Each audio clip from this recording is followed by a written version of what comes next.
All right, let's get this going. How y'all doing today? Tonight? Whatever time in the world it is for you. Or tomorrow if you're catching the rerun. Doing a little sound test, you'll probably hear me. Just want to make sure it's working. All right, boom. And we're good to go. So what's going on today? Today we have the Tournament of the 13. It is, by popular demand, a serious tournament. I don't usually host these things. I usually do other sort of things, non-conventional stuff. But the tournament scene's been a little quiet right now, so people apparently wanted a competitive scene. They also know that I'm a North American caster, so a lot of North American players don't get to play in ECLs or stuff because Turin will pop up and say, hey, it's ECL time, 11 a.m. on a Friday, and then it's like, well, North America's at work. So some of the players are really excited to have it in this time zone. We had a lot of players today. 30 people signed up. 19 ended up checking in. Okay. And we had some really cool names here. We had Cries Free, F&G, both very good players. Way and Phoenix King from XMT. Anticity and Blood Penguin, other good players. I have never heard of Regantor 25. Good to have new players too. Void and Flying Taco, Zero. We just had the interview about Chaos, so certainly a very good player. Head Mantis, hadn't seen. Brandon Willis, hadn't seen. Of course, we all have seen TN, very good player. Tech Priest, Ice Power, Houseplant, Alcthor, Lunacy, and myself. So a good cast.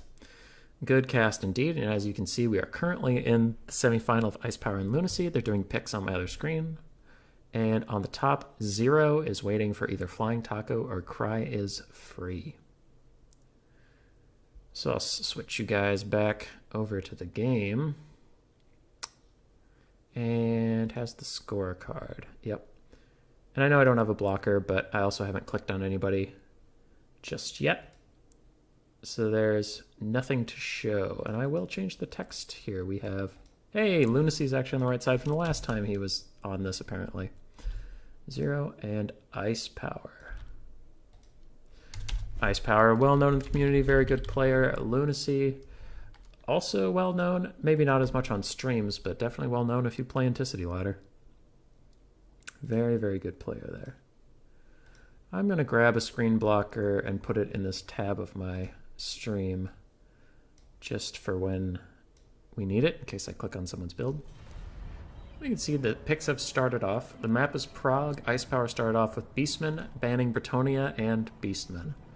This is quite common in the current meta after the patch for Silence and the Fury. I don't know why I blanked on the name for a second. After the Silence and the Fury, Beastmen and Lizardmen are definitely first pick material. Definitely 100%. Lizardmen are a little more common than Beastmen, but both are extremely good. The Tuscarora Chariots are a little bugged, that's true, but aside from that, they just got some more tools they needed. Is there anything else I really have to announce about this tournament? A lot of you know what's going on. It's just like an ECL. Straight up, we're using Fruit Rules 2.0 just because a lot of the people I work with for rules and stuff worked on the Fruit Rules. They're more familiar with that. I know F&G was working on it, and he's one of my referees. I think Biblington's a little bit involved in it, and he's one of my referees. Jay was. So anyway. Basically, the people I count on to make rules decisions with me know the Fruit Rules pretty well. So we picked that. And the max chariots we decided was 1 for your Lord or Hero of the Beastmen. Because they're so bugged. Like, they're even more bugged than the triple entity ones. And then you can have 2 of the standalone Tuscarora Chariot units with the 3 models per. That seems like a fair enough balance. I mean, it's still like really strong, but it's not unbeatable in any means. I've played against it as Skaven into Beastmen, and that Rat Ogre Wolf Rat combo I mentioned can take out Tuscarora Chariots apiece, and you usually bring 2 of them anyway, so it's it's doable. They're a strong faction, but it's doable, in my opinion. So Ice Power is on the top of the bracket. He's picking first. He's picking Beastman. Now that's actually really risky for Ice Power. It wouldn't be for most players, but knowing him specifically is, he's an extremely good Dark Bells player, but also he's well known for being a good Dark Elf player. So if Lunacy wanted to, if Lunacy wins game 1, game 2 he could ban Dark Elves from Ice Power, and Ice Power could theoretically go 0-2 in the series without getting to play his main. It's a little risky.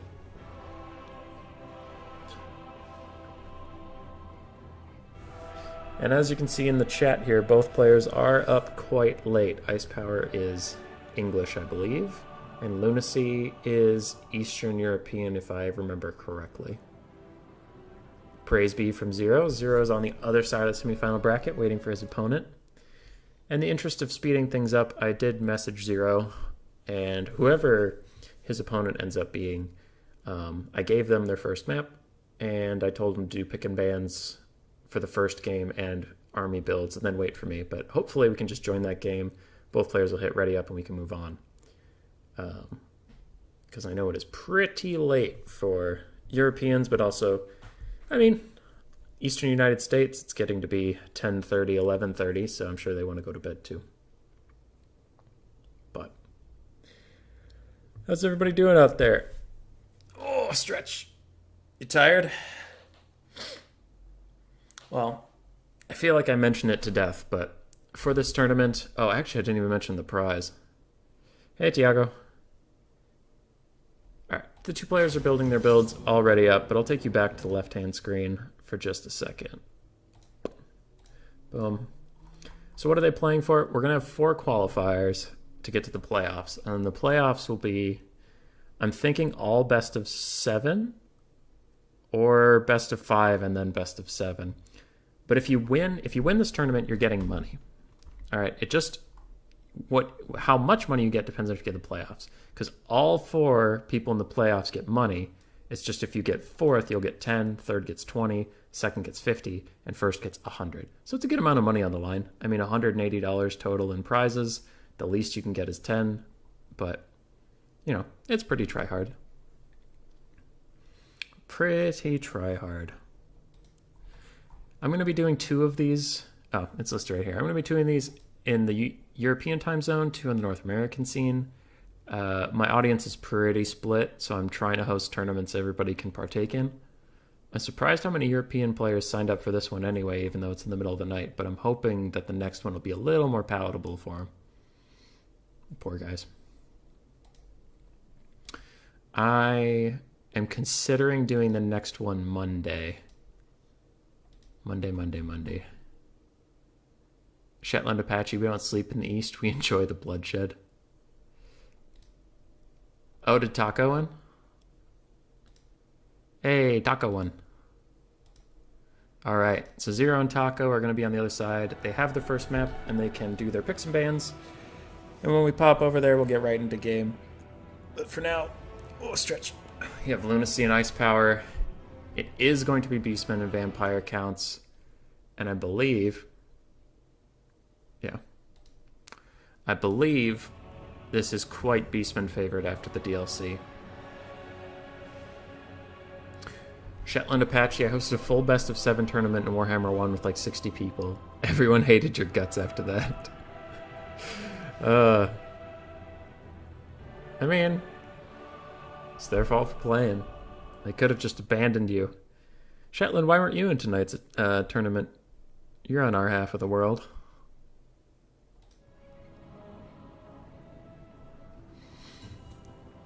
I'm curious, because we had 30 people sign up, 19 actually showed up.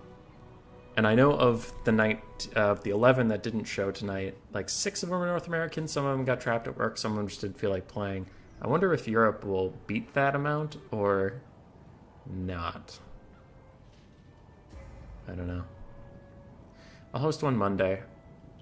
And then for the other 2, I think I'll do both of them on weekends, so it's not such a big deal if North American people want to play, even though it's early in the day. Yeah, you know, because then like Sunday at 11 o'clock, not a lot of North American people are working, so that'll be nice. And then also staying up in the middle of the night's not as big of a deal for Europeans on weekends. So I think the final 2 qualifiers will just wait for weekends, but Butcherbird, it's definitely not Beastman favored. Well, you tend not to abuse the chariots as much as a lot of people, Bird. But in this tournament, Lunacy against me took 2 Tuskor chariots, and then his Wilds caster was also on a Tuskor chariot. So it's not, it's not abuse. The tournament rules have it. There's money on the line. He's got to do what he's got to do. Shetland Apache, you just moved into a new place. Where you living? Obviously not your whole address, but city, state. Wouldn't be terrible. You're East Coast, right? I think I remember you being East Coast along with Taco.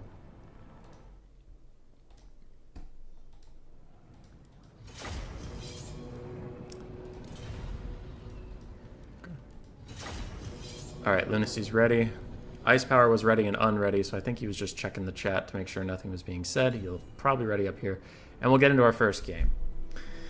I know Lunacy is very careful with his builds and can take a little bit, so sorry about the wait, folks. I bet Butcherbird doesn't even use the new units. I think he uses the Jabberslythe. I feel I've cast some of his replays with the Jabberslythe. Should Old Manfred Spirit Leech do a number of chariots?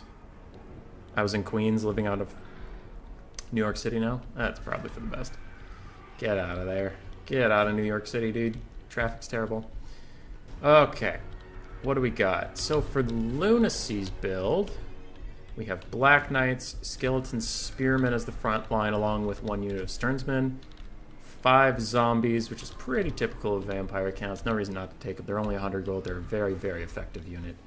I mean, they're not going to do any damage, but that's not what you take them for.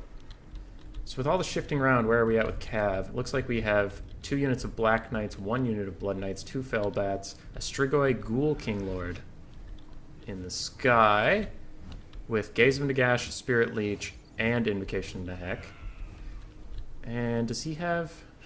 He's not the other one that can heal itself with an ability. He's the, I don't want to say generic one, but he's not the one with the... Ghoul King of Ushoran ability that'll heal him, so he has to use the Hex on himself. Not ideal, but I think he likes the spells better. Otherwise, a very solid build. Very solid indeed. For Ice Power, we have 2 Tuskor Chariots, 1 Bray Shaman of Beasts, also on a Tuskor Chariot, the Arwar Gorgon, the Bloodbrute Behemoth, Torax the Brass Bull, Gore Herd, some Ungor Herds, more Ungor Herds to back it up, Sons of Goros Centaurs with great weapons. These have become very, very popular recently for their magic damage, their armor piercing, and they're doing good work for it. 2 other Centaurs with great weapons. A very interesting build from Ice. No Raiders. No need... Yeah, okay. I heard the ping. They know they don't have to wait for me. No Ungor Raiders to harass the vampire counts. Ice is opting into the bump and grind. Now, this Arwar Gorgon is curious. Ice is trying hard. I was talking to him just before this. We were in a Discord chat in the RTK area, and he's here to play. So apparently he thinks Torax and this Bloodbrute Behemoth are competitive, which surprises me. I always thought Torax was a little bit of a meme. While he advances, I'm gonna look at the chat, which is amazing compared to living in NYC. Yeah, I imagine. Terragoose heals pretty well. I guess it does. I love the Jabberslythe, yeah, and it was me versus Ententian in the faction face-off. Yeah. Killing the Mortis is going to be hard. I disagree with that one, Shetland. In the current state of the game, I think the Tuskors or the Tuskor hero can easily take out that Mortis engine. Where did Ice's caster go? There he is. He was hidden for a bit, avoiding some of the Spirit Legion stuff. With Torax, with the Gorgon, with 2 units of Tuskors, and with this guy, I think they can take out the Mortis engine actually quite easily if he can get onto it. Sons of Goros and the Centaur's great weapons also will trade effectively into it, if I remember correctly. He isn't bad against VC. Alright, cool Umbrella, good to know. Good to know. I suppose the reason I keep thinking he's a meme is I play gun factions, then he runs up, gets shot, runs away. Spirit Leeches are turning out to be very effective against these Tuskor Chariots. They don't have the highest health pool, so the Spirit Leeches are doing pretty good work there. And Lunacy is slowly advancing. Not white line camping per se, definitely just, you know, taking the rules and pushing them. Pushing them to the highest advantage he possibly can. I do believe he has to advance in some way now, because he's been slowly walking away from the white line. But at this point... Alright, at this point the front lines are going to collide, and now the Black Knights advance, but that was definitely bending the rules. I'll have to keep an eye on that. Because the only meaningful engagement that was happening there was spell attacks by the Strigoi Lord. But again, he deployed far enough back that moving his zombies up, they moved so slowly that he was advancing. So again, it wasn't a rule break, it was a rule bend. Blood Knights are getting good charges on the side of the Ungor Hers, and it looks like Lunacy's not going to take the outer field engagements that we traditionally see out of Cav. It looks like he's going to use Cav to bounce around inside of his box and countercharge everywhere, and he's not going to try to contest the open field. He knows the Beastmen will win it out there. Another Spirit Leech coming in on the Tuskor Chariots. And that is doing good damage. Sorry, I looked in the chat just to see if Butcherbird's here, and he is one of my rules helpers, so I was going to see if I was off base about that rules thing. Alright. Anyway, the ROR Gorgon is just plowing through this front line. It doesn't give a care in the world, and neither does Toryx. They're getting a lot of good damage value done.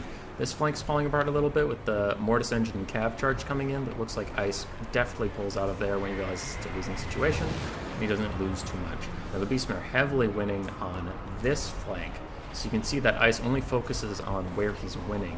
That is a very good use of his time. He knows that the Beastmen can outrun the Vampire count, so what's important is taking the best engagements he can, not taking every engagement he can. And Toryx gets on top of the Mortis Engine and is deleting that thing.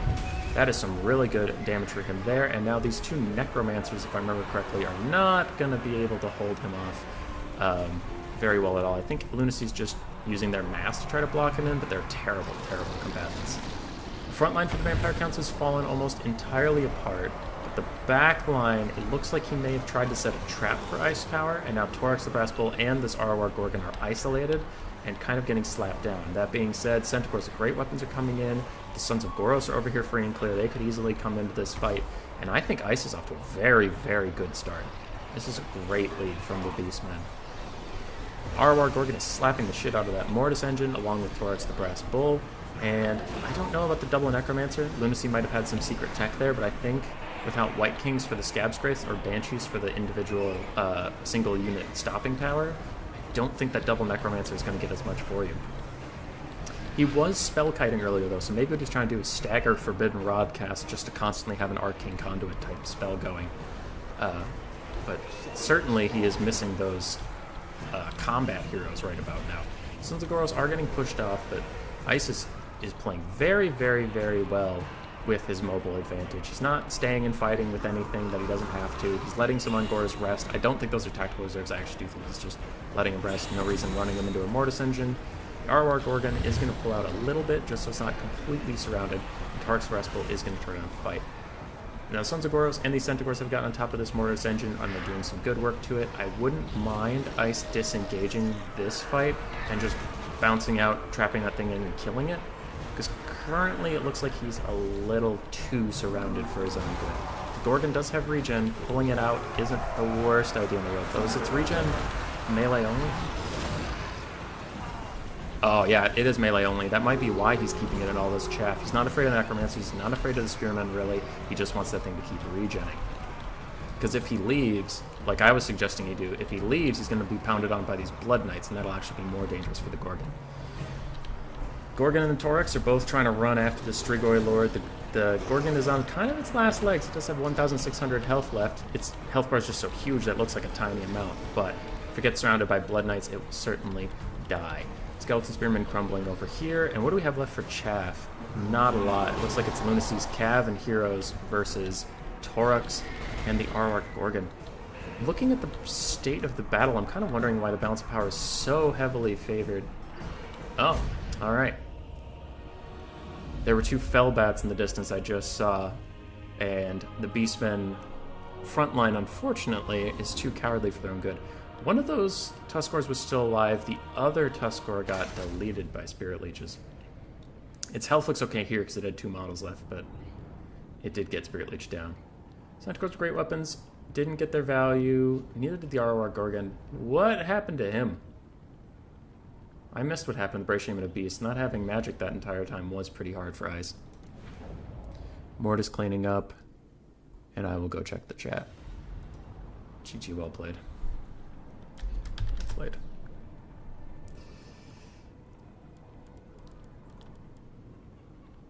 Alright. I don't want to pick the same map as the other semi-final. Just gonna treat that as if it was okay. Sure.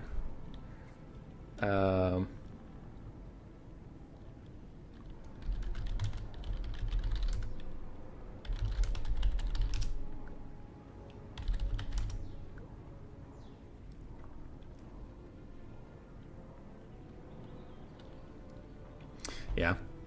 I mean, we had multiple people on stream watching. Problems versus guns. Raiders get shut down. Torque's very strong. Bats. Bats were attacking when the army stopped moving. Yeah. Yeah. So we have, you know, confirmation in the chat, and Butcherbird and I are watching the same thing. Again, it's bending the rules, but I do think he was obeying them at all times. Bats were attacking whenever he stopped. Yeah.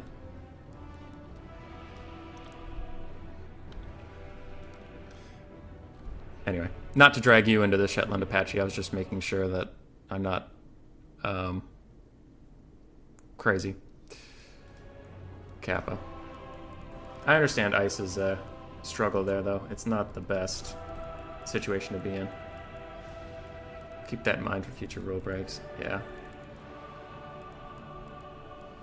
Indeed. We'll go Lost Crater. Lost Crater's a good one. Map set.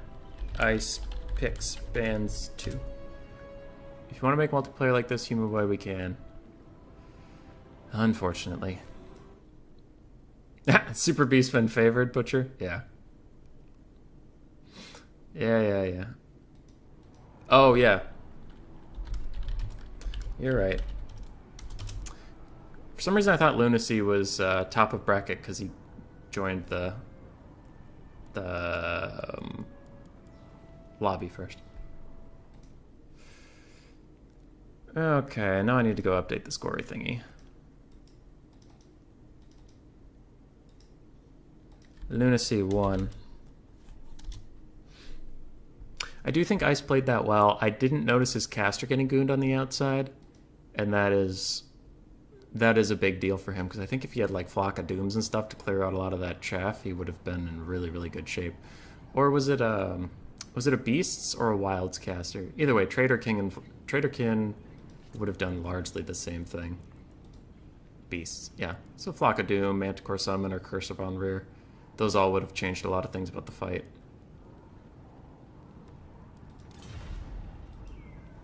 So his Lord got gooned. Anyway, I've clicked on a build out of curiosity, so now I do have to do that. He did really good work on the Mortis engine with Torux and the Gorgon right away.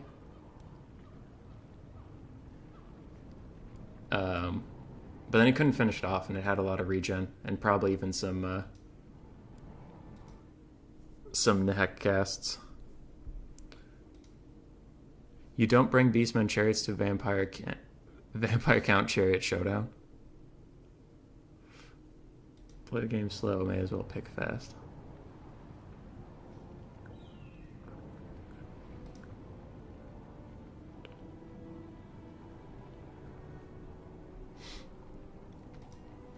Alright. So on to game 2. Lunacy leaving up Dark Elves for Ice Power with Beastmen. Butchbird, Super Beastman favored, huh? Yeah. Yeah. I can have my opinions. They can be wrong. He lost his Lord and Giant Monster to try and kill a Mortis. Yeah. Well, there weren't a lot of great targets he could go for. The Necromancers were largely useless on the ground. They're just arcane conduits, but it would take a decent amount of time to kill them. and the Strigoi Lord was flying around, avoiding all the engagements. And it's not like Ice Power had a net that as soon as he landed, he could keep him on the ground or anything. What could I change about the build? Maybe throwing axes. Maybe Centaurs with throwing axes wouldn't be terrible. But I'm not really a Beastman player or a Vampire Counts player.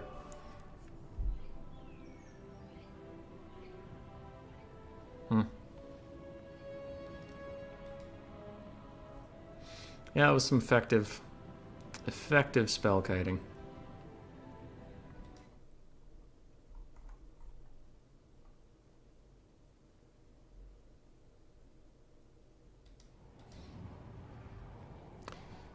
Now, I've heard Dark Elves are good into Beastmen with the Soul Stealer buffs. Marathi's very good. Double Manticore is good. But can Soul Stealer take out those Tuskors? I don't know. Double Necros for the mass healing while using Leech and Magic Missile to kill the Beastman Chariots. Yeah. That and their Arcane Conduit stuff. Alright, Ice is going to go with his quite proficient Dark Elves. Centaur throwing axes are borderline necessary there. Yeah.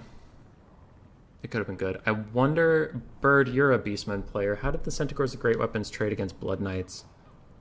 I imagine terribly, but if they surprisingly do well, maybe Ice is trying to do that. But then Lunacy just never left the box with his knights. Like we mentioned at the start of the game, he just kept bouncing around with them. He never took the open field engagements with the Centaurs,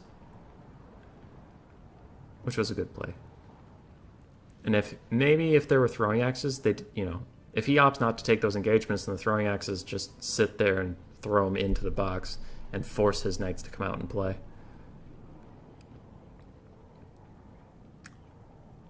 Dark Elves are good with full kite. ROR Cygor is my favorite here. Why is the ROR Cygor good here, Shetland? Scourge Runners and Marathi, double Manticores. I kind of forgot Scourge Runners were unit. I don't see them much anymore. If you have net, you take it versus VC. Yeah. They have shit stats, but if Ice had Cursed, it's like minus 24, 24 on Bloods. That's true.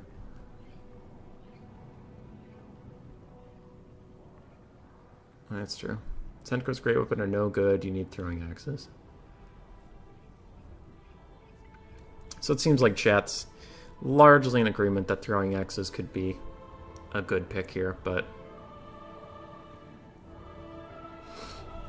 maybe the Great Weapons were to take down Graveguard. I don't know. We'd have to ask guys. The net.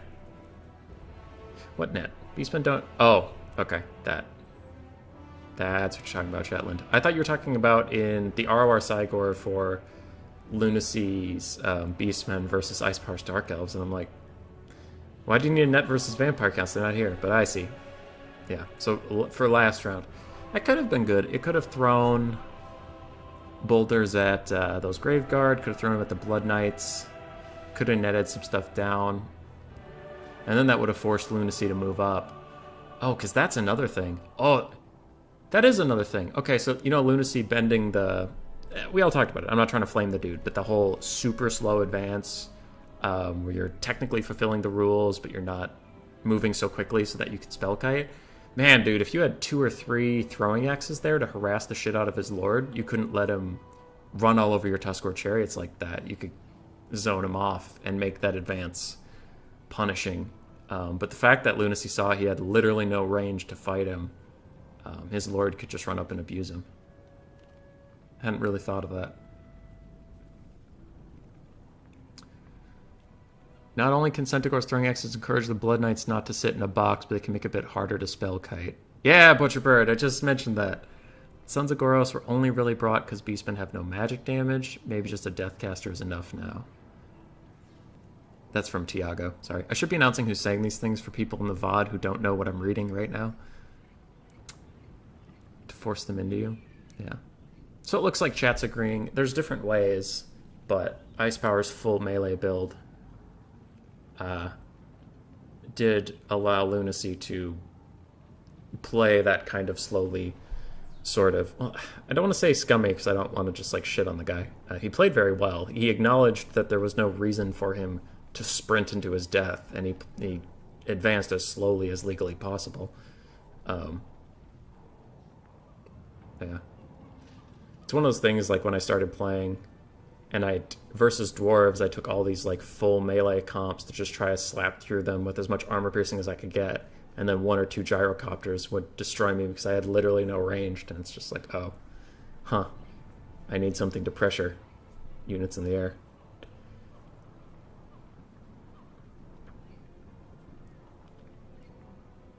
But we'll see in game 2. Looks like behind the screen blocker, Ice Power's build is ready. He keeps changing up 1 or 2 things, but it looks like he's good to go. So we'll see when Lunacy's ready. And Lunacy's ready. Well, let's see. Harpies are very good against vampire counts too. VC are scummy. Yeah. Yeah. Turns out if you take a faction and give them no ranged assets and not great monster killing tools, turns out they might have to cheese to play them. Okie dokie. So we're into the game. Lunacy on the Beastman this time. Centaurs. I'll wait for him to deploy. He's just going to move shit around on me. We'll flip over here to Ice's build. It's a little easier to keep track of. 2 Feral Manticores and Morathi. Very nice, very competitive build. Ice Power is well known for it. It looks like 3 Bleak Swords, 2 Dread Spears as a front line. Just some chaff to be shielded and tough to kill. 2 Knight Assassins. 1 with Web of Shadows, 1 with Web of Shadows. Wait, no. Is that the Black Dragon Egg thing? Is that the essentially Scab Scraith of the Dark Elves? Yeah. No, it is Web of Shadows. Okay, so it's the mini Soul Stealer. 1 has Assassin's Trophy. Scourge Runner Chariots in the back, and it looks like 4 Dark Riders with Shields, 1 Slaanesha's Harvester. So Ice Power is just going for as many AoE blob killing tools as he can, with 1 on each Knight Assassin, Morathi's Soul Stealers, and the Slaanesha's Harvester's Soul Stealers. Over here for Lunacy, we have the 2 Tuskor Chariots we've come to expect, a Wargore on a Tuskor Chariot, Morgar the Shadow Cave, Bray Shaman of Wilds on foot, Centaur, so 3 regular Centaurs, 3 Ungor Raiders, 1 Chaos Warhounds without poison, and an Ungor Herd frontline. There's 1 Spearman, but essentially all just cheap Ungors.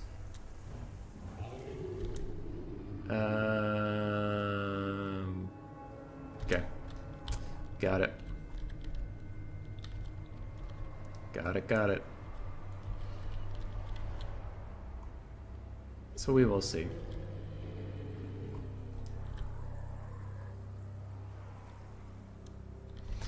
Looks like Lunacy's ready. Ice Power's not quite ready. Just yet.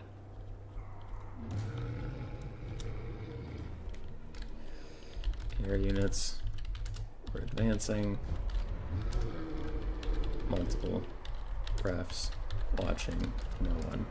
Flagged. Okay.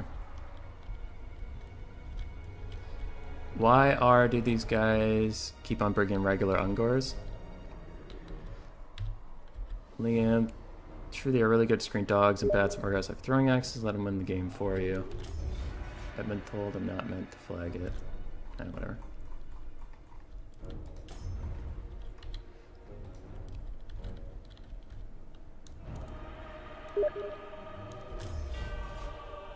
I meant to just wait for those to realize something was wrong.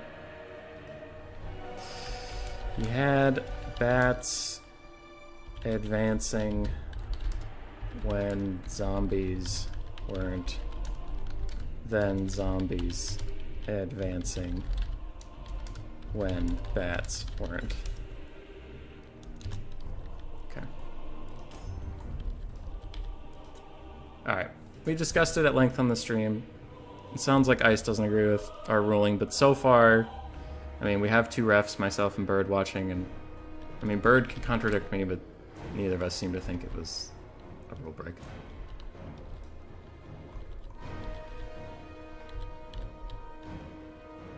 No. Bird abandoning me. You weren't paying attention, you were eating? Yeah. Well, I was watching and it looked, I commented on it during the time. I shouldn't focus on it too much. I should get on with the cast. But again, last thing I'll say about it, I saw things moving up whenever something else was stopped. And it was rule bending, but not rule breaking. And if ICE had any ranged units, that kind of play couldn't have been used. But Lunacy quickly identified there were no ranged units to harass him and took advantage of that.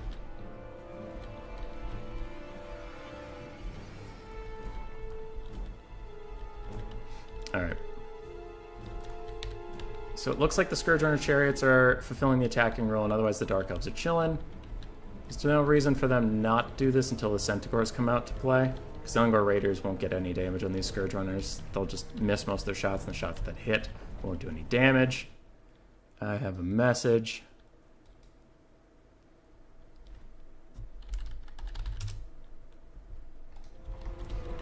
Okay, I got a Discord message, but I answered that real quick.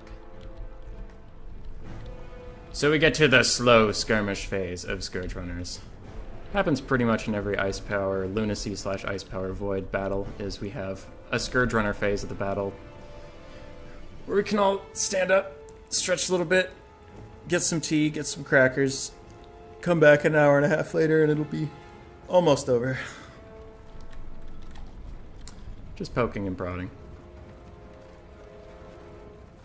Alright. Beastman force is entirely pulling back.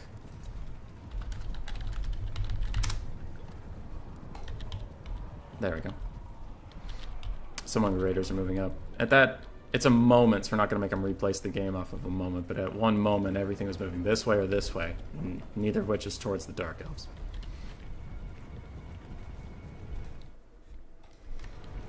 Probably need to see a replay to know. The angle we're watching was pretty focused on the Vampire Count army and not what's happened with the bats. Beastmen, you mean? I don't know. With a delay, it's hard to tell off of a one-off comment of Beastmen, you mean. It's like, well, what did I mean? When was I saying it? As far as this build, he's a legend. Okay. Oh, the slow. The slow grind of skirmish. I mean, the Scourge Runners, the biggest problem for them isn't the damage they might or might not take in this advancement. The problem is their ammo expenditure. Because the only thing that Lunacy is letting him shoot are chaff. And, Scourge Runners don't have infinite ammo. They only have 22 shots left apiece. So they gotta keep it, they gotta keep it nice and preserved. Because those missiles do a lot of damage, but they don't have any splash. So if they hit any of these Ungor Raiders or Ungor herds, it's just going to kill 1, maybe 2 units. Maybe, if he's lucky. He does get some shots in on the Centaurs there. That is nice. And I don't think he killed the model outright. Nope, just did some good damage. Marathi's stacking up a bunch of Winds of Magic, so she's probably capped out at 30 already. Angle of Casting was focused on the Strigoi. Yeah.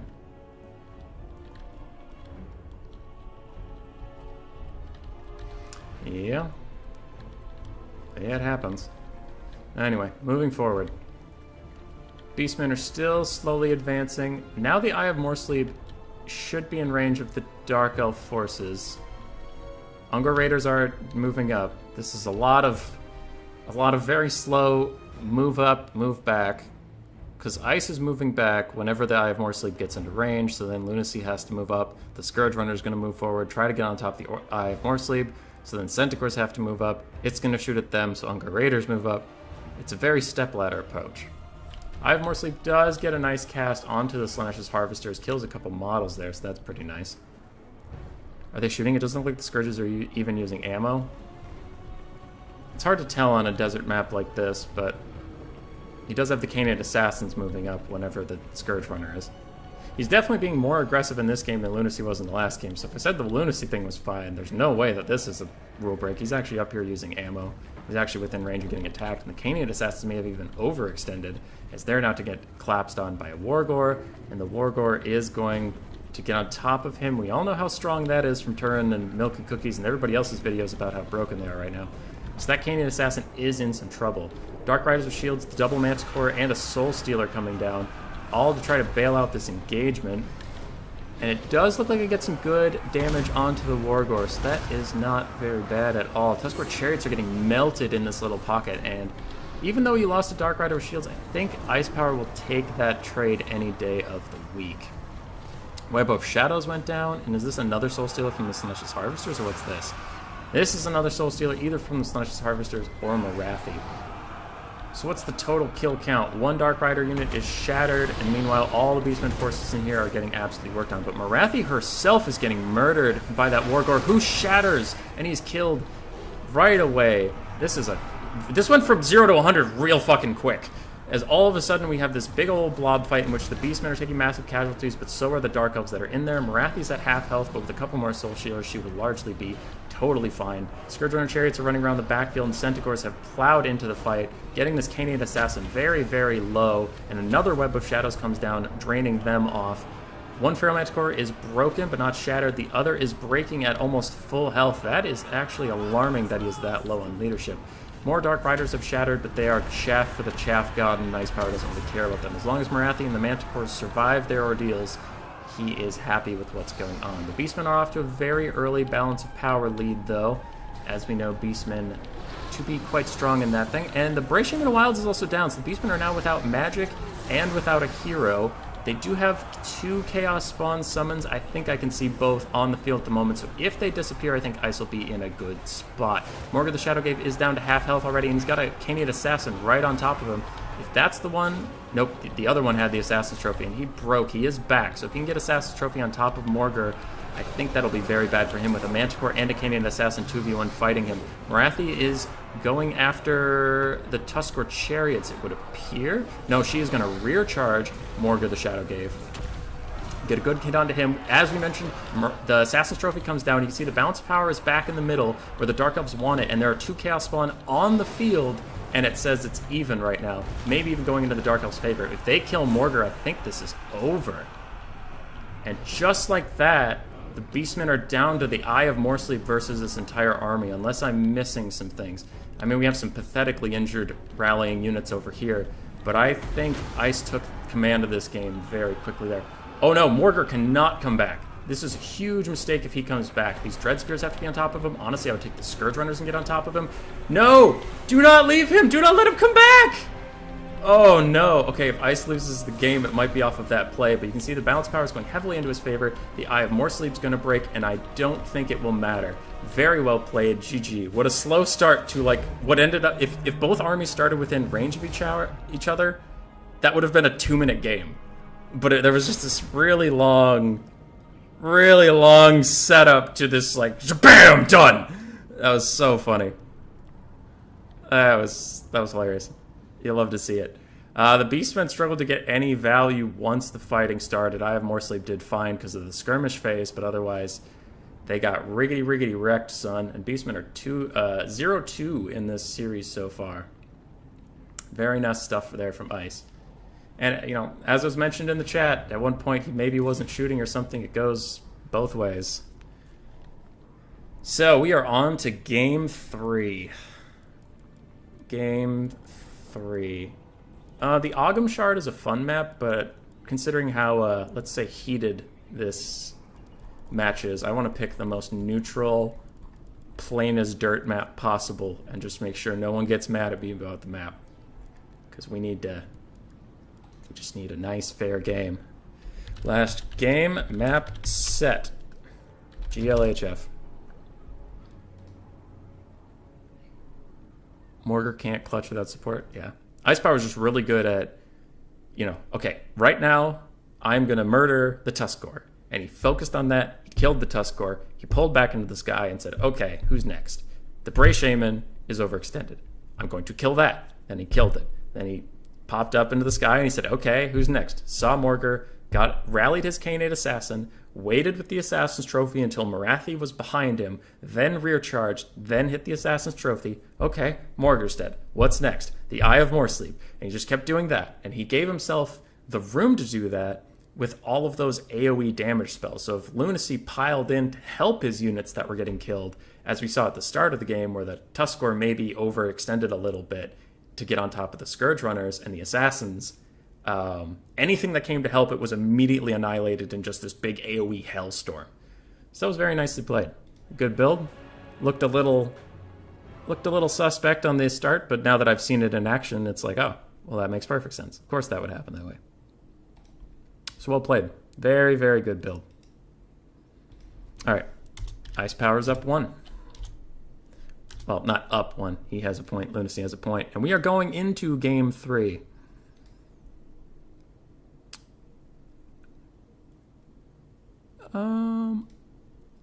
Beastmen clearly need a buff, says Shetland Apache. Yeah, Shetland Apache, sure. Sure.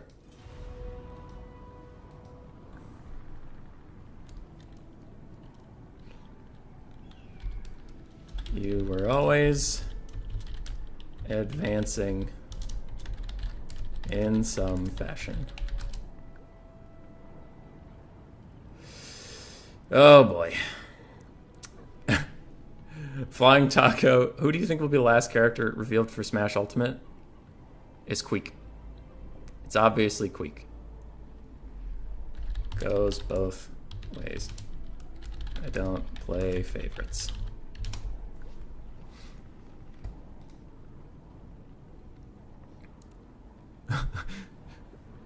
We have some shit talk going on about which maps are bad and which maps are good.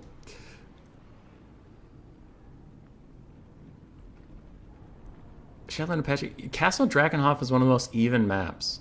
I feel like it used to be in the tournament rotation and then suddenly disappeared. Does anybody else remember that, or am I alone here?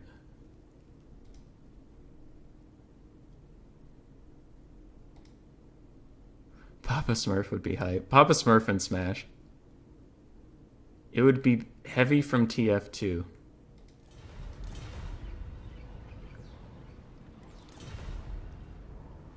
You'd hope so. Yeah. I mean, I ruled the same way in both games. And I know Ice is a bit mad now, and that's too bad, but doing my best. My ruling is at least consistent, whether or not he agrees with it. It's a large rock in the middle of the map, and then there's a forest that's nearby, but not right next to it. It makes it very hard to deploy wide builds. Isn't that the same kind of problem Troll Country had, and that's why it eventually got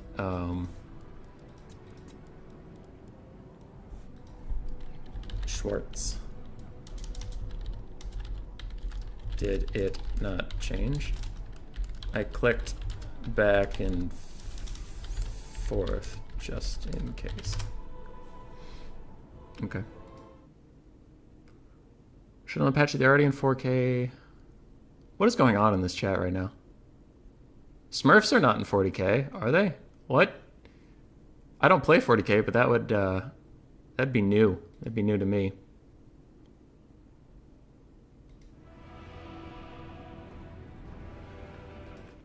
Tiago saying the only acceptable map on competitive pool is Galbaraz. Changed my mind. I really like Shimmer Sword and Summer Song. I think those are both good maps. Miss Rat's home, and I just heard the Wolf Rat with her. Hazel! Hazel, come here! Oh. Hazel's hanging out with her mom.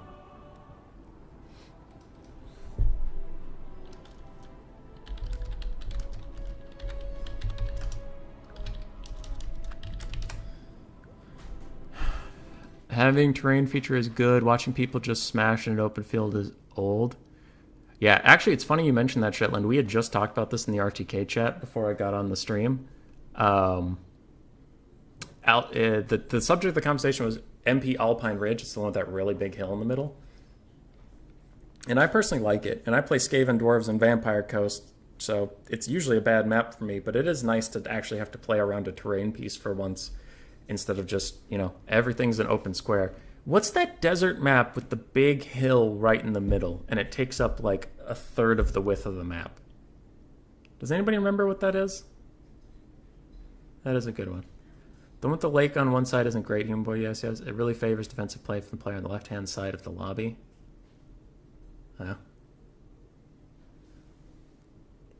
They even got Grandpa Smurf in 40K. What are you talking about? They can't literally be the Smurfs.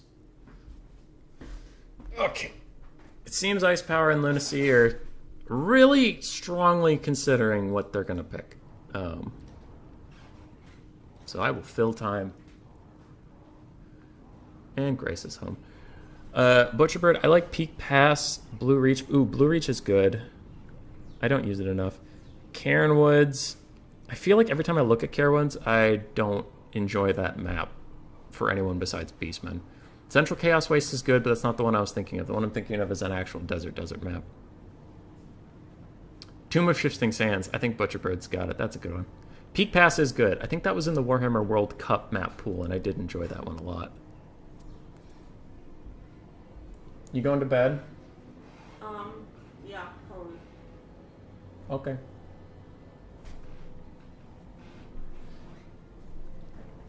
It is 10 where I am, and Grace wakes up in the morning, so I'm going to have to consider how to not annoy her. Shutting the door is probably not sufficient. Probably have to get a blanket and put it under the door. Or I'll just shout and she can deal with it. Whatever. I think Lexiger Ford, High Pass, Peak Pass, Death Pass, Blue Reach, and Harrot Ridge too. Shetland, I'm just going to go out on a limb and say those are all troll maps and you're trolling me right now. Because I know at least one of them is that crazy one with, like, there's the plains below that are right next to the white line, so if anything routes out down there, it goes off the map. On the middle ridge, it's this super narrow choke where you're going to instantly die. And then the top ridge is all forest, and again next to the white line. So those are all terrible maps. Those are all terrible maps, and you're trolling me. Okay, Ice Power's got Lizardmen, Tomb Kings, and Bretonnia banned dwarves.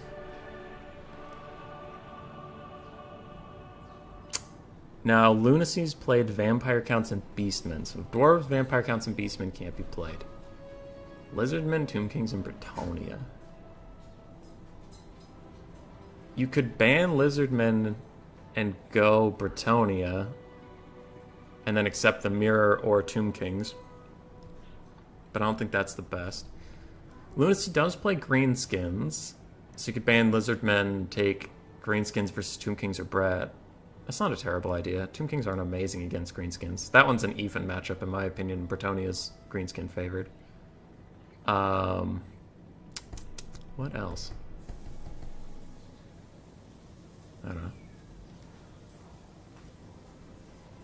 Tiago, in your trash map list in the chat, you listed Troll County twice. Was that important, or? Wait, what?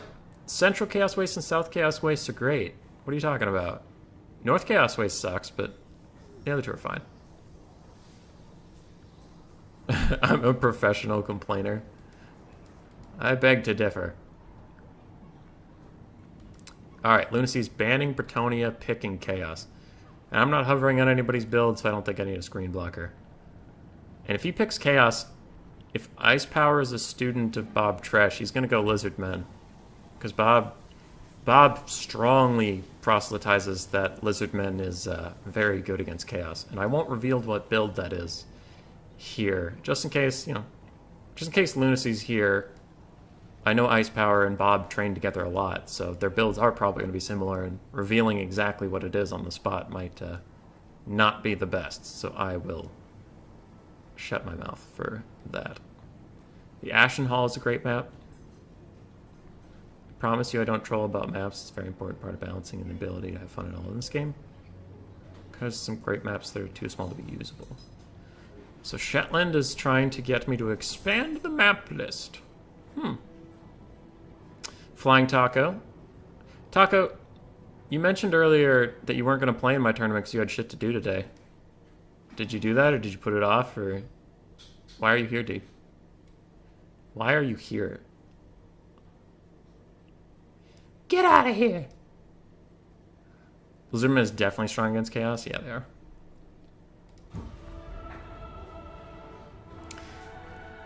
Lunacy banned Bretonnia. I think Chaos into Bretonnia is a better matchup than Chaos into Lizardmen. I think. Hey, congratulations on getting that thing done, dude. And for anybody who doesn't know, we can pan over there real quick. Left screen. Boop. We do have Flying Taco and Zero ready for us on the other semifinal. I believe they should be ready to jump into game one as soon as we get there, so we won't have a downtime, and we can just get straight into the action. All right. I finished it. I had, because it was due some hours ago, has a scorecard. 1-1. Final game between these two players. Just chilling, making their armies. So as granted, Oracle is nice in Warhammer. Or is Chaos or Terra's with you, Chaos and Brett? Oh, I thought Chaos was favored into Brett. Yeah, Shetlands. That's what I was thinking too. It's weird that you would ban Bretonia and then pick Chaos but leave Lizardmans up. Ready? Don't start the battle. ERB. Okay. It's about 6 a.m., 7 a.m. where Lunacy is right now, so probably has to go get some coffee or splash cold water on his face.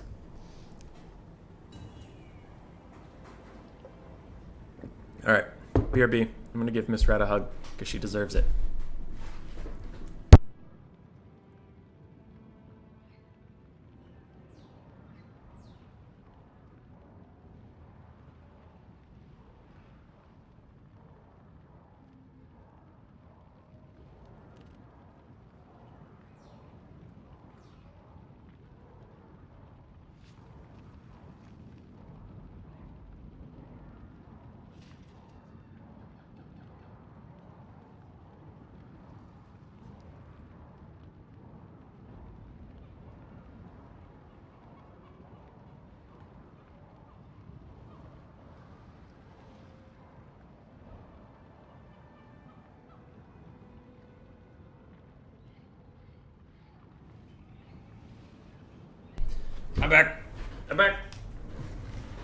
I'm back. 21 people watching. That might be the most at any point in time. Welcome. We have Ice Power and Lunacy 1-1 in the semifinals, and I put a blanket on the bottom of my door to attempt to block some of my loud ass voice. We'll see if it works. Lunacy's ready. Ice Power's still building. Still building. It's game 3. And I think it is no secret that these two are rivals. So I'm sure Ice Power wants to make sure this build has no cracks. He does not want to lose here. At all. At all. And I get that. I know there are certain people on Anticity Ladder that when I run into and I've had negative experiences with them, I'm like, God damn, I want to beat this person. And then when they like, because it's the worst when they 2-0 you, you know? You're like, all right, this time I want to show them 2-0, you get fucking slapped. And you're like, hey, I still suck. Flex Prime saying don't forget to like. Thanks, buddy. I hate asking myself, but it does help. It does help. Finals is a best of 5, Bird. Finals is a best of 5.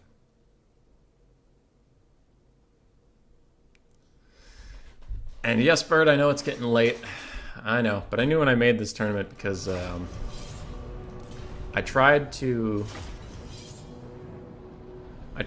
put it at 7 because people get off work in California, and so for them it'd be at 5. And I know I have some people in California, or at least in the western side of Canada, that wanted to play, so I did want to make sure that they could. But yes, I know it's going to go decently late for us. Decently late. Whenever I play Human Boy Yes Yes, I just hate when he wins. Just those trash people, you know? Yeah. Ice Power still thinking about that build. I'm sure Zero and Flying Taco are on the other end. Flying Taco and Zero on the other end of the spectrum, just twiddling their thumbs, waiting, plotting, scheming. Taco's probably being as toxic as usual. Zero's probably giving it back. If anybody's ever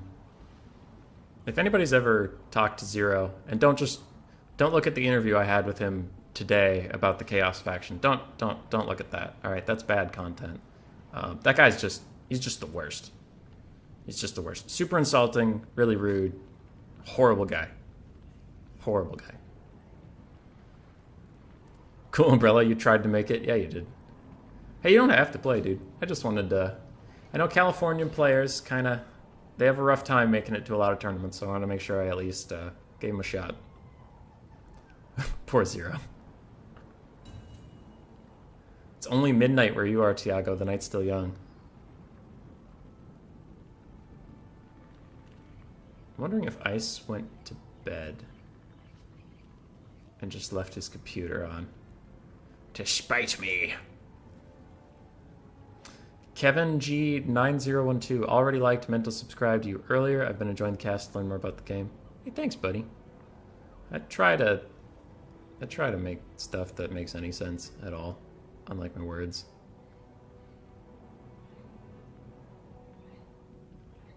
Unlike my words. Hey, Ice ready it up. That's exciting.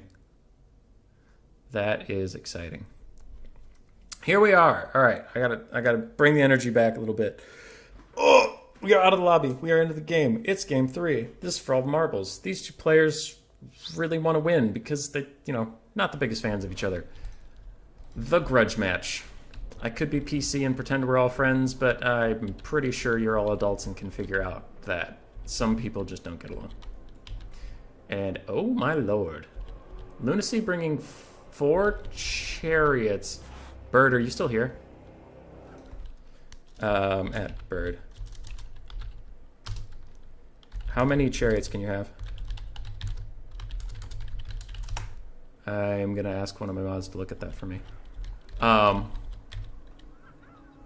Because he has 4, and I don't know offhand if you're allowed 4 in the rules.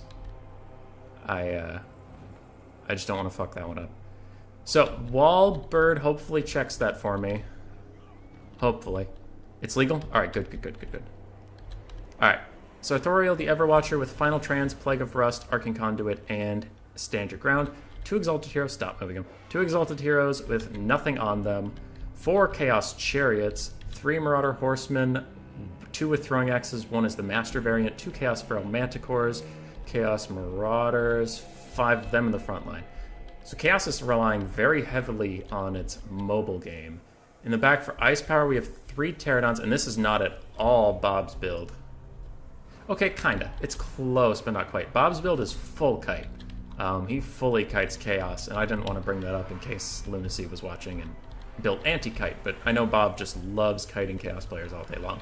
We have 3 Saurus Warriors, the cohort of Sotek, a Feral Stegodon along with the Skink Oracle, Krokgar on his little horned one, it looks like, with the Hand of the Gods. Skink Oracle has Fireball, Flock of Doom, and Earthblood.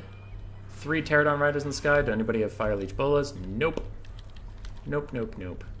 And I think I mentioned up 5 Skink cohorts in the front. So we have 5, 3, 8 ranged units, 9 ranged units. Yep, both builds appear to be quite legal. Okay, who do we favor? I mean, Chaos has to advance. There's no way they can win the skirmish game, especially with that Skink Oracle there. As we all know from our interview with Bob, he double fires, he does a crap ton of damage. And I believe, even though Sartorial has a lot of missile resist, I still think double hitting him will do a lot of damage. I'm kind of surprised the Hand of the Gods didn't rampage that Manticore. Maybe one shot from the Skink Oracle would do it, but the early skirmish phase is not going in the favor of Chaos. They've already taken half health of a Throwing Axe, and the other 2 are largely okay, but in return they got nothing. Skink Oracle does blast that Feral Manticore and finally rampages it, and it looks like all those men are going to pull back while the Pterodons are skirmishing. On the ground we have a Flock of Doom. It hits all 3 skirmish cab, and so far Ice is off to, I think, early trades are going quite in his favor, but again, it's very early. I'm just saying he has a minor advantage. Skink cohorts are throwing into the Exalted Heroes, but then they kind of turn, and it looks like they're not throwing just yet. They're reorienting that way, which is not ideal. They definitely need to just stop and shoot. Krokgar is in the middle of the fight, and Sartorial has run around behind him to pen him in. Now he is fighting 2 Manticores and Sartorial, which is terrible for him. And there are 2 Exalted Heroes nearby. All 5 single entities are penning in Krokgar, and this is terrible for him. Ice has got to somehow bail him out. The 3 Pterodon Riders have all pulled back. I think they need to get a little aggressive and use their drop bombs, but who knows, maybe save them for the late game. It looks like another Flock of Doom is coming in? Or is that a Final Trans? Final Trans from Sartorial manages to hit some of the front line, but it misses the Skink Oracle and it misses Krokkar. I don't know if that's an ideal cast. Exalted Heroes and Chaos Feral Manticores are overextending a little bit to fight these Skink Oracle and Krokkar. I think Ice Power should just pull out of there and let his kiting do the work. On the bounce power, we can see Chaos has pulled ahead as the Saurus front line is getting melted. And the Skink cohorts are skirmishing the best they can, but they don't have a ton of ammo left. Krokkar puts the hurt down on one Chaos Feral Manticore, but Sartorial's back on top of him. I actually think now that he's completely alone, Krokkar and the Stegodon should beat the crap out of that. Yes. Zarthorial. He's not a that. He is a person. Bird thing. All three Pterodons are largely uninhibited in the sky. They're firing down freely onto the Exalted Hero, and as long as Ice keeps kiting, he can actually still totally win this, and the balance power is even coming back in his favor. It would look terrible at the start as his front line collapsed. After everyone cleared out and gone, you still have one Unitosaurus standing here. The cohort of Sotek are unbreakable, and they're doing just fine. So Thoriel's down to about 1/3 of his health, and this Exalted Hero is quite injured. Krokkar's pulling back into some Skink cohorts. Excellent, excellent play there from him. And another Hand of the Gods going down, doing some damage to the Exalted Hero, mostly just peeling him off with the Skink Oracle. And Krokkar is going to run again. I wonder if there are Earthbloods that are going to come in for him. And this Skink Oracle is trying to get away and line up the shots. He does, and gets good damage on that Exalted Hero. Ice Power's running a little low on ammo in the skies, and Krokkar is at about half or third health himself. He's going to need all the Earthbloods Ice can get just to keep him going. Chaos Feral Manticore stops to fight a Skink Oracle, but it gets a Krokkar in the back, and between all of that, it is going to be killed very, very, very swiftly indeed. Now, Lunacy is desperately trying to take over this position, and that's a Flock of Doom, but is it followed by a Final Trans? If this is a Final Trans, that's going to be really, really bad for Ice. Okay, it looks like it is just a Flock of Doom. The Skink Oracle is breaking, and he needs to run, but will he break before he gets out of there? No, he does manage to rally. Krokkar's still fighting in the middle of it, definitely in danger. These Pterodons are trying to cover the Skink Oracle on the way out, but some skirmish cav have come nearby. The Lizardmen have a lot of units left out on this flank. They need to come in, but Ice Power's Micro is very taxed keeping Krokkar and the Skink Oracle alive.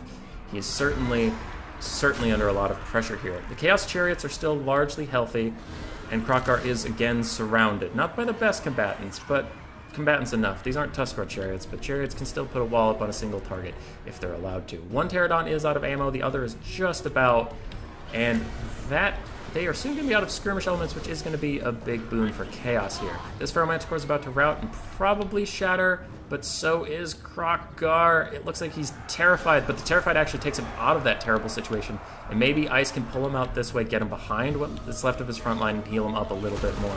Oh no, he has to get away from this Exalted Hero right now. If he takes a hit in the back, oh, that is going to be terrible for Ice.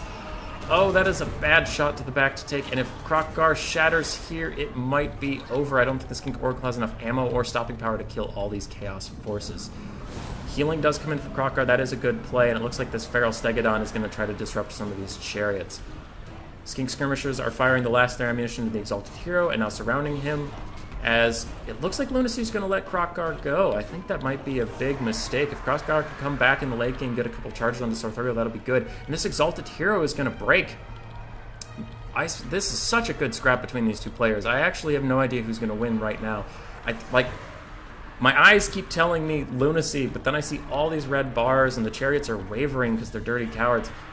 Ooh, if Krokkar does get run off the map here, though, that might be enough to tip the scales in the favor of Chaos. And it doesn't look like Ice is going to dedicate the resources to getting him back. It looks like Ice is just going to try to win the fights while Sartorial's gone and have him come back to a losing situation. Exalted Hero is rallying a little bit, and the Skink Oracle still has a few shots. His ammunition is going to be what makes or breaks this game. This is a very, very close game indeed. Those Saurus Warriors, I think those Saurus have to come back here. If those were Skinks, I would approve of them chasing off those units, but a Saurus unit is going to be so critical in the late game, I think you got to just let those Chaos Marauders come back, unfortunately. This Feral Stegodon is very, very, very healthy. Its leadership is going to be its only problem, but if it's left to stand and fight, it can kill a lot of what's left on the Chaos roster, and that means it needs support. It needs the Encourage Aura from the Skink Oracle very soon. Fireball coming in, I don't know if it was overcasted. Judging by the damage, it was not. It was just some basic poke, but with a Troglodon shot coming in as well, that Exalted Hero is going to break, and I wonder if he even comes back with 55 health. Pterodons are about to rout off Chaos Chariots, and this is such a close game. The leadership of Chaos is terrible right now, but Zarthoriel's still alive. If there's a final trans, is that it? That was a final trans onto some Pterodon riders. I think the only thing I can think is that Lunacy was trying to use the bug to get all of these units, but it did not pay off for him at all, and that was a terrible use of Winds of Magic. Now the Skink Oracle is going to try to take the fight against Sartorial. It looks like he's actually trying to dodge out of the way and get on top of these chariots. And he's just going to let everybody else fight Sartorial. That chariot's about to break. This one's getting rear charged by Pterodons, and it breaks. And I don't think Sartorial has the gusto. If he had a final trans now, I think he could win the fight. But without it, I really don't think he has it left in him.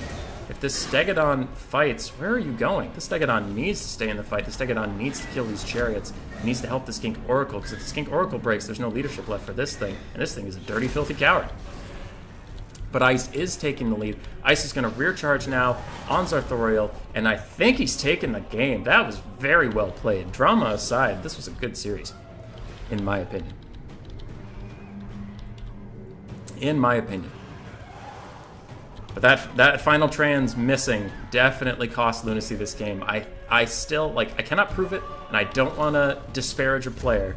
I think he was trying to hit everything, and I think it cost him the game. I think if he hadn't tried, and again, allegedly, I think if he hadn't tried to use the bug to his advantage, if he had saved it, I think in that final blob fight he could have won. And again, that is speculative. I cannot prove it, and I do not mean that in a way to disparage Lunacy. I'm just pointing out what I think I saw and making it very clear that is my opinion. And Ice Power pulled out the game. 2,000 value on both Krokbar and the Skink Oracle. Almost 2,000 value on the Stegodon. Very good stuff there. Skink cohorts with Javelins did fine for themselves. Their chaff and Pterodon play was excellent. Excellently played. Good job. And both players are gone. All right, we're going to bounce out to the other semifinal that should be ready for us. 13th tournament semifinal. I know that's not mine because I hosted the other lobby. GG indeed. All right, I'm here. Let's go.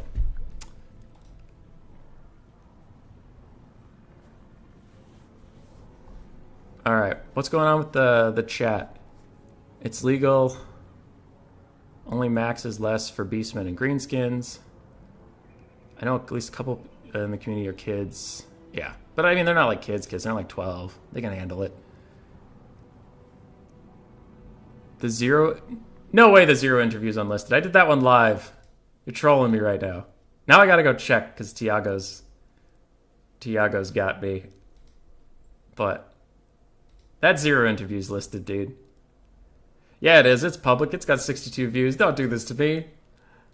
All right. I was gonna try to... Yeah.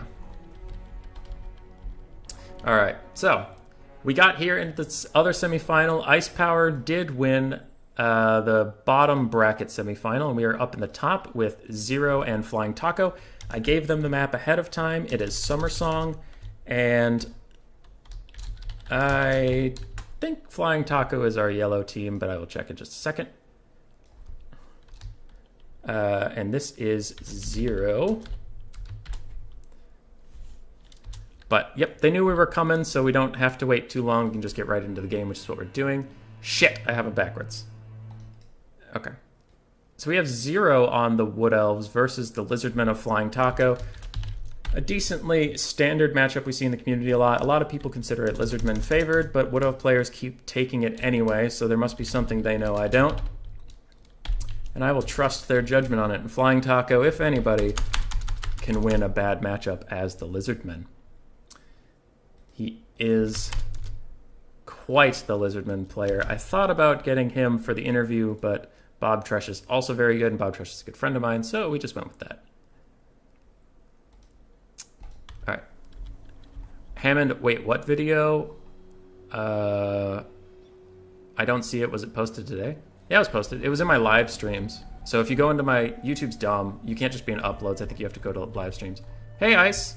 Very well played on your games. Very well played. I know we had a disagreement about the rules stuff, but I'm doing my best, trying to be consistent, and in both games I ruled the exact same way. I hope you can respect that, but if you don't, I get it.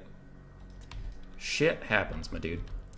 5 Chameleon Stalkers from Flying Taco. We have a mixed front line of red-crested skinks, Saurus Spears, Saurus Warriors with shields, skink cohorts with javelins, and red-crested skinks largely in the back. 5 skink cohorts with javelins in the middle, 1 Feral Cold One unit, 2 Feral Cold One units, and a Skink Priest of Beast. This is a very different build from what I was expecting to see. Oxyodal. Usually in the Lizardman matchup, you see 2 Solar Engine Bastildons, 2 Skink Chiefs with their little blowpipes, and Mazda Mundi.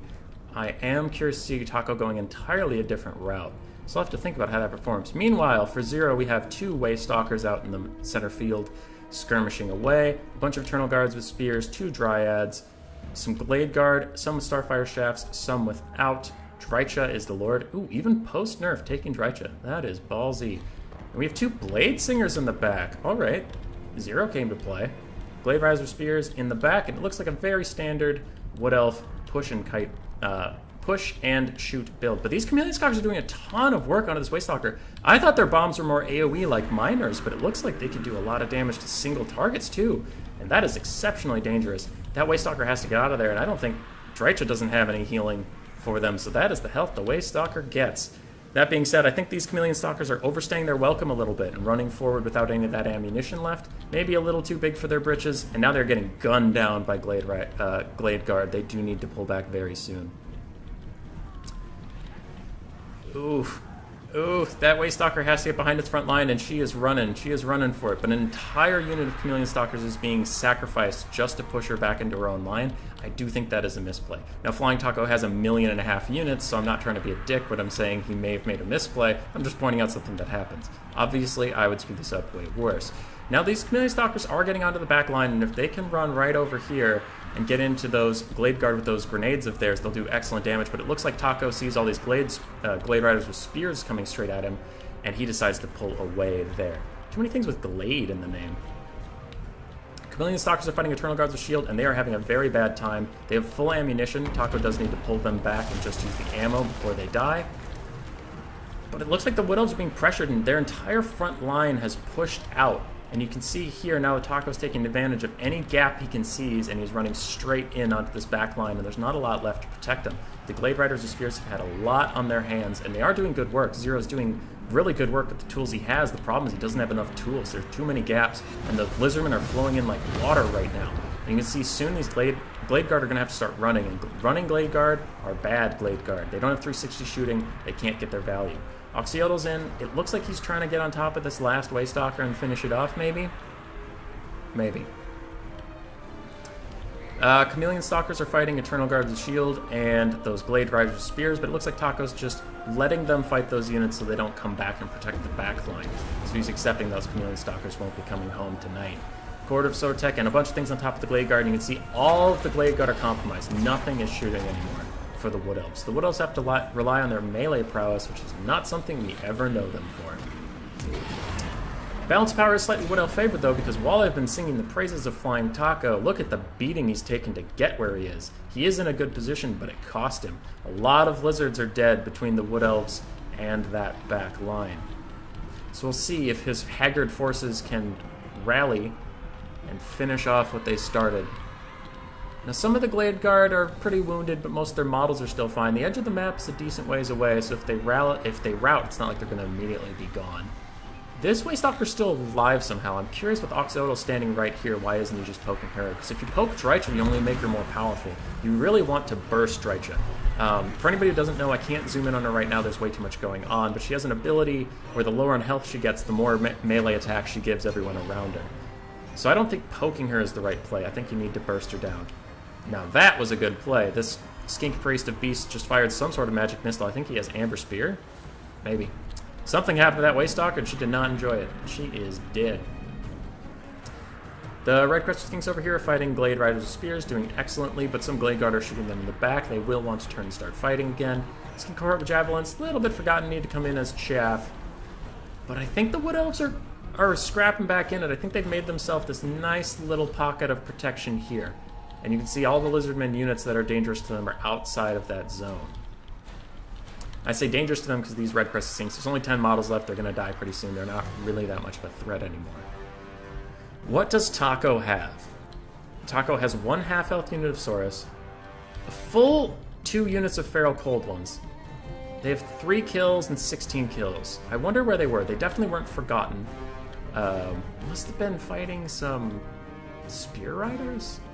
I don't know. I think they should have been a part of this push to get into that little cookie jar there. They would have done great work on these Glade Guard. I don't know what they were fighting. I hope it was important. In the back here, we can see the cohort of Sotek has been piled on and murdered. Red Crested Skinks over here are just getting shot by too many arrows from too many ways. They're probably going to break. That being said, they do get their little leadership charge bonus fighting these Glade Guard. And with the Chameleon Stalkers behind them, they might just break that little archer unit. The Lizardmen have a pretty good force rallying back here. Again, I don't know where these Feral Cold Ones were, but it looks like Taco has some plan for them. At this point in the game, it's very unlikely he's forgotten them because he has, so few units to pay attention to. He's maybe waiting for the Glade Guard to just run out of ammunition? That would seem like a strange choice, though he can dictate the pace of the battle, actually. Oxyodal is better at poking than anything the Wood Elves have, and their ammunition's really low. So I think Flying Taco has realized that the late game actually benefits him if he just doesn't get shot too much. So he's trying to offer up useless units to him to be shot, maybe Oxyodal even, because single targets on the ground don't take a ton of missile fire. And he's deciding to kite the Wood Elves, see how they like it for a change. These Skink Javelins are going to get some really nice shots on these Spear Riders. Didn't do as much damage as I would have hoped, but any damage is good damage this late in the game. And the balance power is still dead even after 6 whole minutes. And I know 6 whole minutes doesn't sound like a lot, but in this game it is.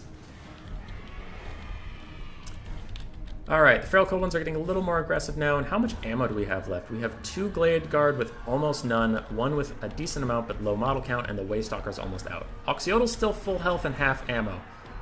Taco definitely wants to delay the fight now.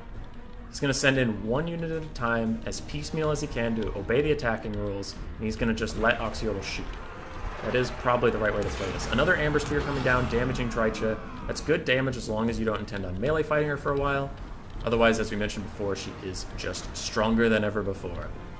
Feral Cold One's coming in to push off these Dryads and give Oxyodal some space, and I think Flying Taco... If I had to guess right now, I think Flying Taco is going to pull it out. Balance power is still even, but I like his position in the tactical sense. So Oxyodal's still firing. I don't know about his crowd clearing potential, but really there's only 1 unit of Blade Singers that are any threat in melee. Out of ammo archer units are not a problem at all. I shouldn't doubt Blade Singers, though. They are elite units for the Wood Elves. Maybe 2 Feral Cold Ones could jump on them and kill all of them. But Saurus definitely want to avoid them. Blade Singers will eat through Saurus like nobody's business. Drycha. What has her magic been used for? I haven't seen too many Pendulums. I haven't seen that many Melkoths. I wonder, does she have a lot of Winds of Magic in the tank? Or does she cast them on the front line while I was busy focusing on the flanks? Could be. I also wonder how much this Skink Priest of Beasts has left, because I have seen him cast at least like 2 or 3... I think 3 Amber Spears and 1 Curse on the front line during the early fight, so he's got to be pretty low on mana. Oxyodal is getting down there in ammo. I don't think I've ever seen him run out, because games don't usually go that long. Flying Taco, as we mentioned, running around with his Feral Cold Ones, definitely saved him for the late game at that point. Maybe he forgot him in the middle of the game, but then when he realized they were there, he just pulled them back and decided to wait it out. Can the Wood Elves win? There's a full health unit of Eternal Guard with shields over there. They are going to be very good. They have Drycha. She's no slouch in melee. A Waystalker who's... Wow, 60 melee attack on the Waystalker? Okay. Alright.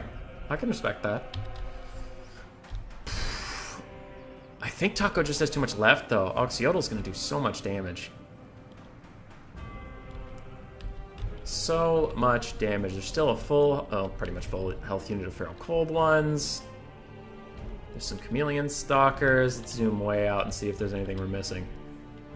Not really.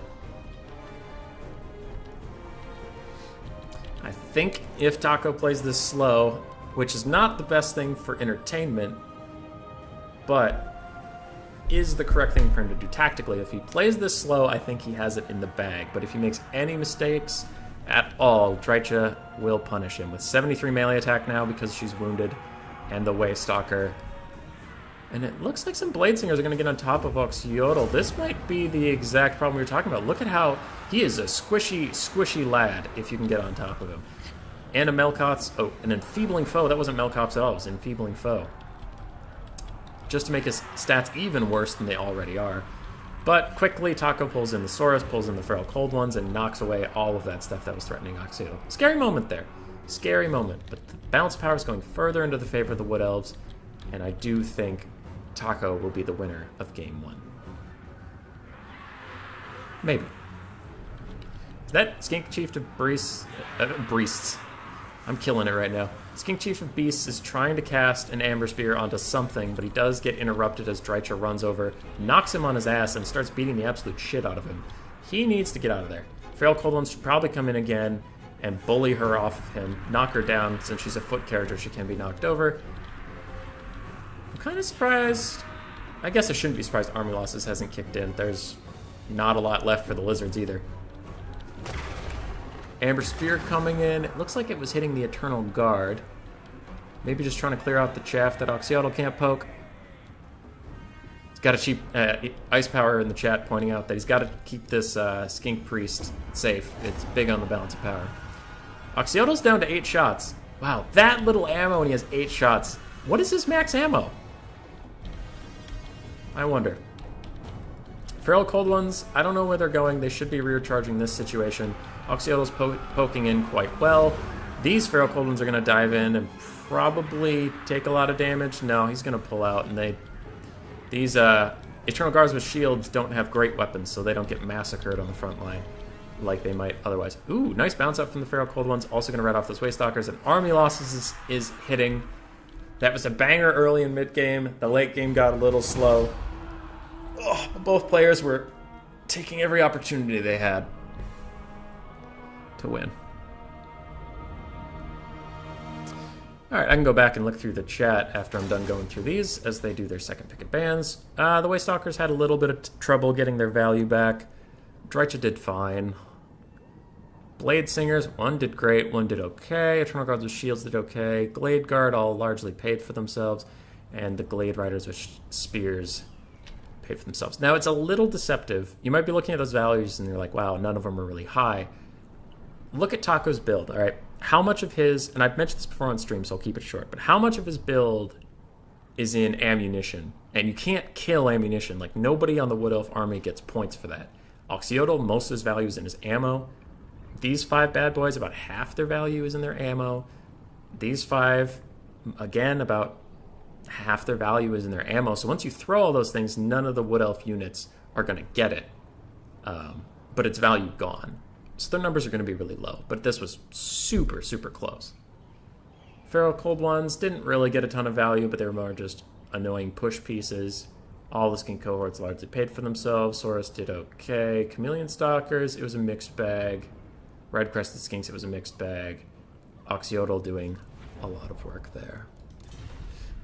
GG, well played. GG, well played. Stop it. Stop moving, stop. Mortis Wastes. Okay. So we'll get to Mortis Wastes, and I believe 0 is on the bottom of the bracket. So 0 will be picking first this time.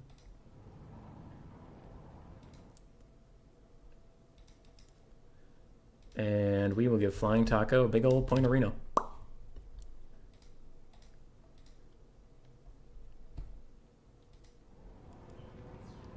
Okay, so what's going on? Flex Prime, Kevin, both congratulating Ice Power, Cool Umbrella. Ice was a legendary. Great best 3 must have been drama. Right? A great best 3 must have drama, rivalries, and comebacks. Hell yeah, dude. Movement to engage is the precedent of being only running. Yeah. Now it's walking or bats moving to engage without falling through. I guess I'll try to milk that in competitive games. Shame multiplayer's turn to this. Yeah, with vampire counts, it's usually going to skirt the attacking rolls. 0's going Chaos, as we know he does love. Oopsies. I have apparently clicked on him at some point, so we need that.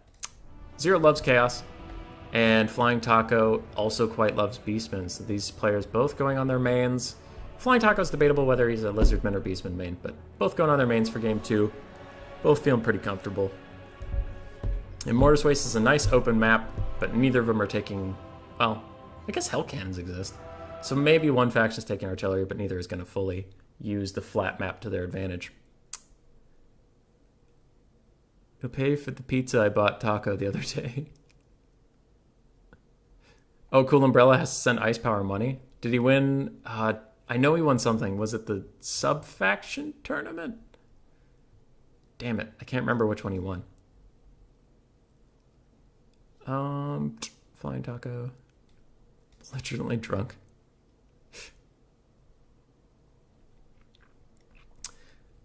Cool Umbrella. I got like Zyphos and Taco back to back, and it was 2 bottles. And you were 2 bottles of wine deep.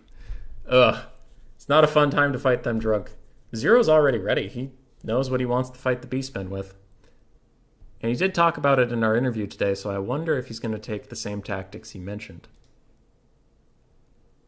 Looks like Lizardman, Fox uses them. Well, so it looks like Ice Power was agreeing that in the late game, Taco had it. Oh, thanks, Ice. He has 50 base ammo. Cool Umbrella, you're gonna go play some matches, but listening to Human Boy's beautiful voice? Well, thanks. I largely did the same thing with a lot of Turin's stuff. Oh, Ice won the fastest of the speed freaks, yeah. That was the sub-faction speedrun. All right, so I wasn't an idiot. I kind of remembered that correctly. Anyway, yeah, Turin stuff. I used to watch him or listen to him a lot. I still do. He just hasn't posted a lot of competitive stuff. When I'm working out or lifting, because I can listen to the game or glance over at the game and know what's going on, because he usually casts really well about verbally communicating what's going on in the game. And, you know, he has a few flubs here and there, but mostly he's pretty good about not misspeaking with what's going on. Oh, hey, Killing Smalls. Yeah, I'm glad you had a good time. Killing Smalls was defeated by Zero, but went 1-2 in the series with him, and Zero made it to the semifinals, so clearly a very good player. And if I remember correctly, this was your first tournament to play in. Maybe not your first time playing Total War, obviously. You're quite good. I saw some of your games, but glad you had a good time with it. There's more to come. What interview is this again? Still can't find it? All right, dude. All right. I can post it later. It looks like Hammond found it, but I could post it in the chat. But we have some builds to cover. So we have 3 Chaos Warhounds. All of them have poison on the front for Flying Taco. Otherwise, it's a Gore Herd, Ungore Herd, mixed front line with a Bestigore Herd in the middle. 2 Tuskor Chariots. Nope, just 1 Tuskor Chariot, 2 Centaurs with throwing axes, a Jabber Scythe, and Torix the Brass Bull. We have a Braciaman of Wild, I believe, on a Tuskor Chariot. Very competitive, very good. For Zero, we have 3 Marauder Horse Masters. And then on the far end, is that a 4th? 4 Marauder Horse Masters, a Dragon Ogre Shaggoth and Kolek, 1 Chaos Spawn in the back, Chaos Sorcerer of Metal with only Final Trans, Chaos Warriors with great weapons in the back line, with 2 Chaos Marauders in the front. Now, we did talk about this in the interview with Zero today, and I didn't want to spoil it in case Flying Taco is listening. He said he likes Chaos Spawn for trapping down Tuskor Chariots, and he likes to countercharge them with the Shaggoth or Kolek and let Kolek do the work. So we'll see how that works for him. In our little test on stream with an AI, it worked perfectly, but I think Flying Taco might be a better player than the AI. Kolek Suneater is fighting with the Chaos Warhounds of Poison, and they immediately tear her out off because they're extremely cowardly creatures. And I can't really blame them. This big Mamma Jamma runs up to you with a lightning hammer and slams you in the face, and you're just a poor doggo. You are not fighting him for all the treats in the world. Now this is aggressive. Kolek Suneater getting on top of a Bestigore Herd. He does have decent splash damage, but he has to watch out. There's a Jabber Scythe, there's a Tuskor Chariot, all of them coming for that booty. But he is running away. And Zero has owned the battlefield between here and there. He's dominated the skirmish game, even managed to zone off these throwing axes that could do great damage to Kolek and the other Shaggoth. So very well played by him so far, and you can see that he's retreating. He realizes, and I need to do this more in my games, but he realizes he's winning the skirmish phase, so if he can delay it as long as possible without white line camping, that is beneficial for him. I will throw in the chat quick. Chaos, watch, white line camp. But it does look like, even before I type it, he realizes it's coming up and he's pulling this way. Because it is a rule, you can't set up a defensive position like that, where your back is to the white line.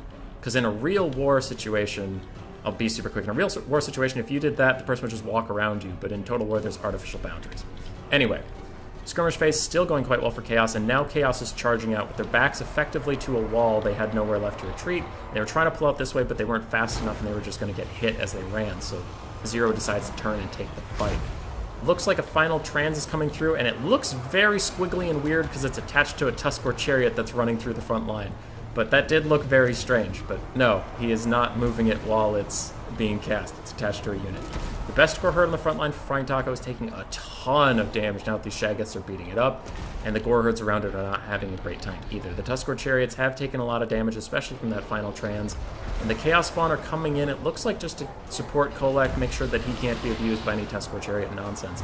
Torx the Brass Bull and an excellent Bray Scream are going to mean that this central elite infantry pocket is going to break and shatter pretty quickly, but Kolek and the Dragon Order Shaggoth have other things on their mind. More like this Jabberslythe and this Bray Shaman. They are beating the brakes off of those two single entities.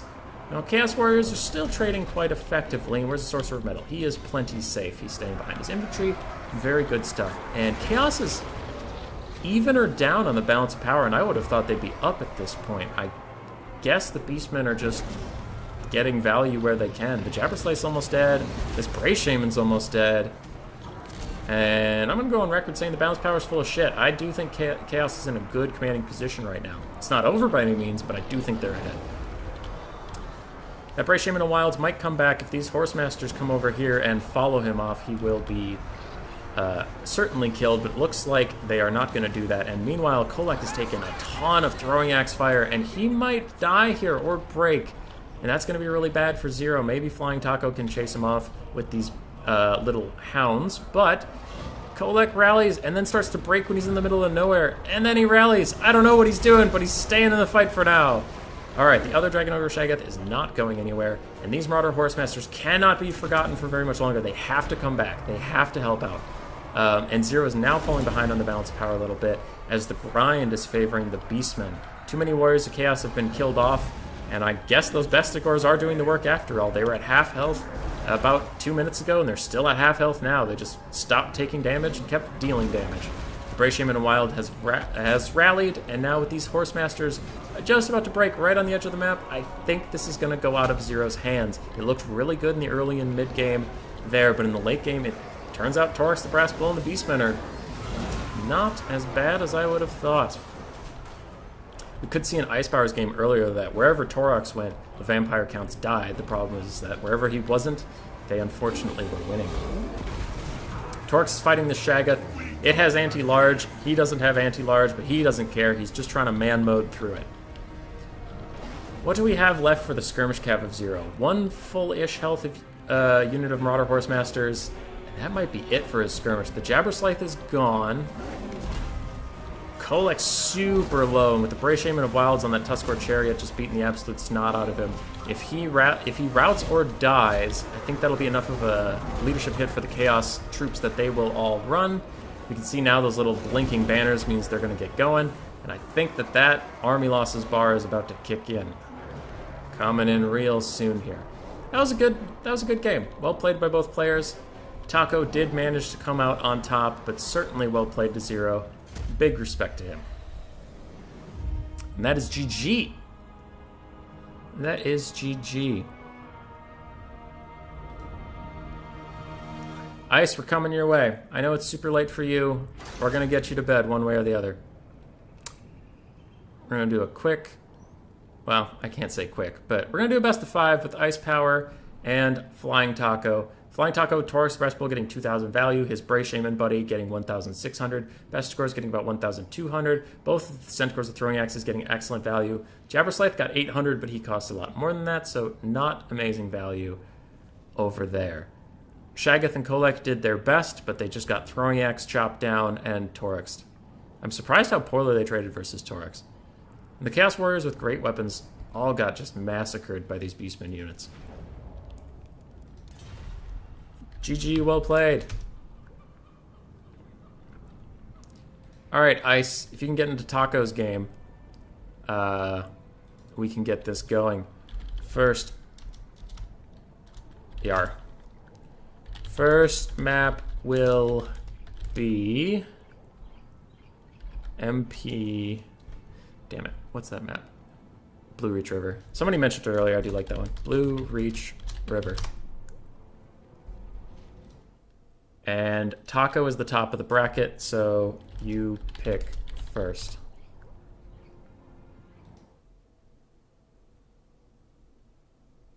And Ice is in the chat. I know there's a delay, so I'm just going to type quick. At Ice Power. Lobby is up with Taco. Let me know if you can't see. Oh, son of a bitch. Total work crashed. All right, reopen quick. Never mind, lobby crashed.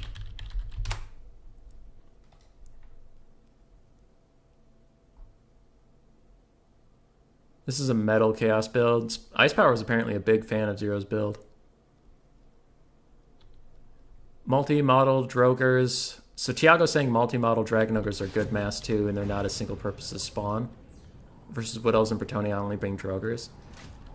True, but Dragon Ogres are expensive and they're very tall, so they're easy to shoot. I think there's an argument for both. Okay. Let's see if I can... I'm just going to host a new one. Finals.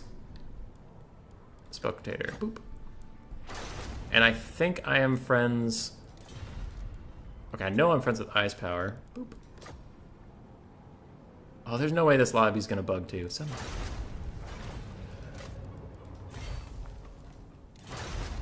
I don't know why it does that. Where you host it, sometimes it won't let you make a new slot. There we go. Now it's working. This one. This one. Flying Taco, do I have you? Nope.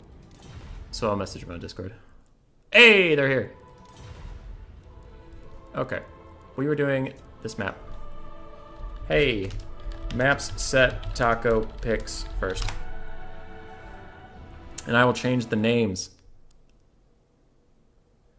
I will change the names. So we're here. We are in the finals. Whoever wins this gets into the playoffs for the 13th. I don't know what I'm going to call this tournament series yet. But at the moment, it's the tournament of the 13th.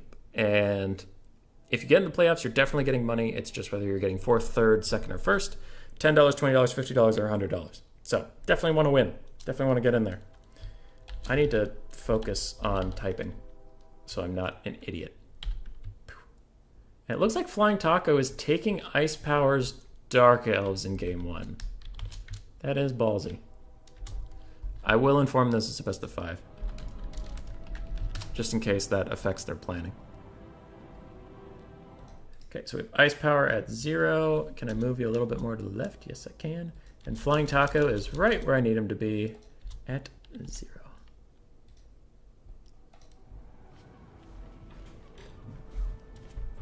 All right. Here we are, and I haven't clicked on anybody, so I don't need a blocker. I don't need a blocker. Rip 0 in the chat. But you played well. You played well, friend. And you had Ice Power backing you for that second game. You really liked your build. Oh, and I thought you played well. I think if you could have... Up to you. Sorry. I think if you had been able to delay that skirmish phase some and pull out to the sides, but you're running into the white line awful quickly. And on the desert map, it is tough to tell where the white line is because it's just desert, more desert, and at some arbitrary point, there's a line that all of a sudden stops you. That can be difficult.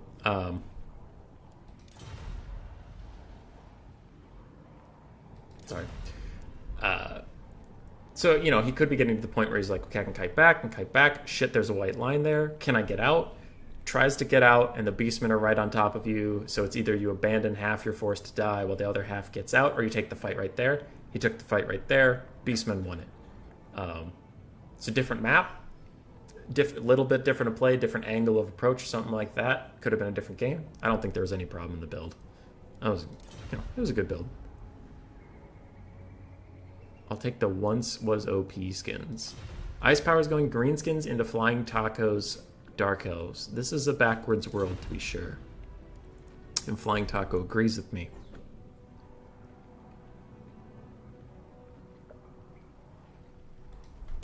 Alright, good luck, have fun. Let's have no more drama, no more nonsense. Just good games.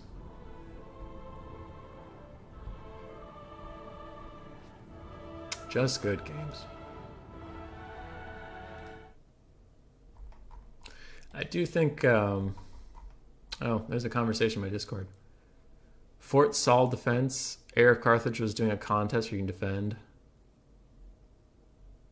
It's gunpowder only.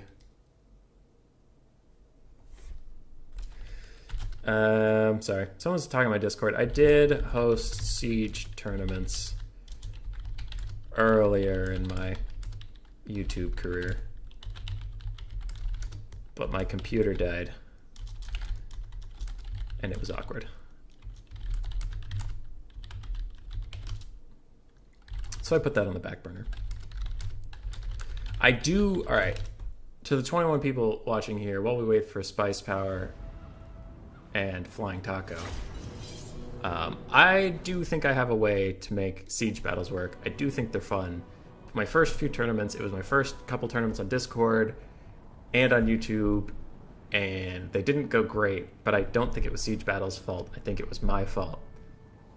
And I did have to bury them because it's a little cringe and people didn't want to play it anymore. But what you do is you give the attackers like 2,000 less funds than...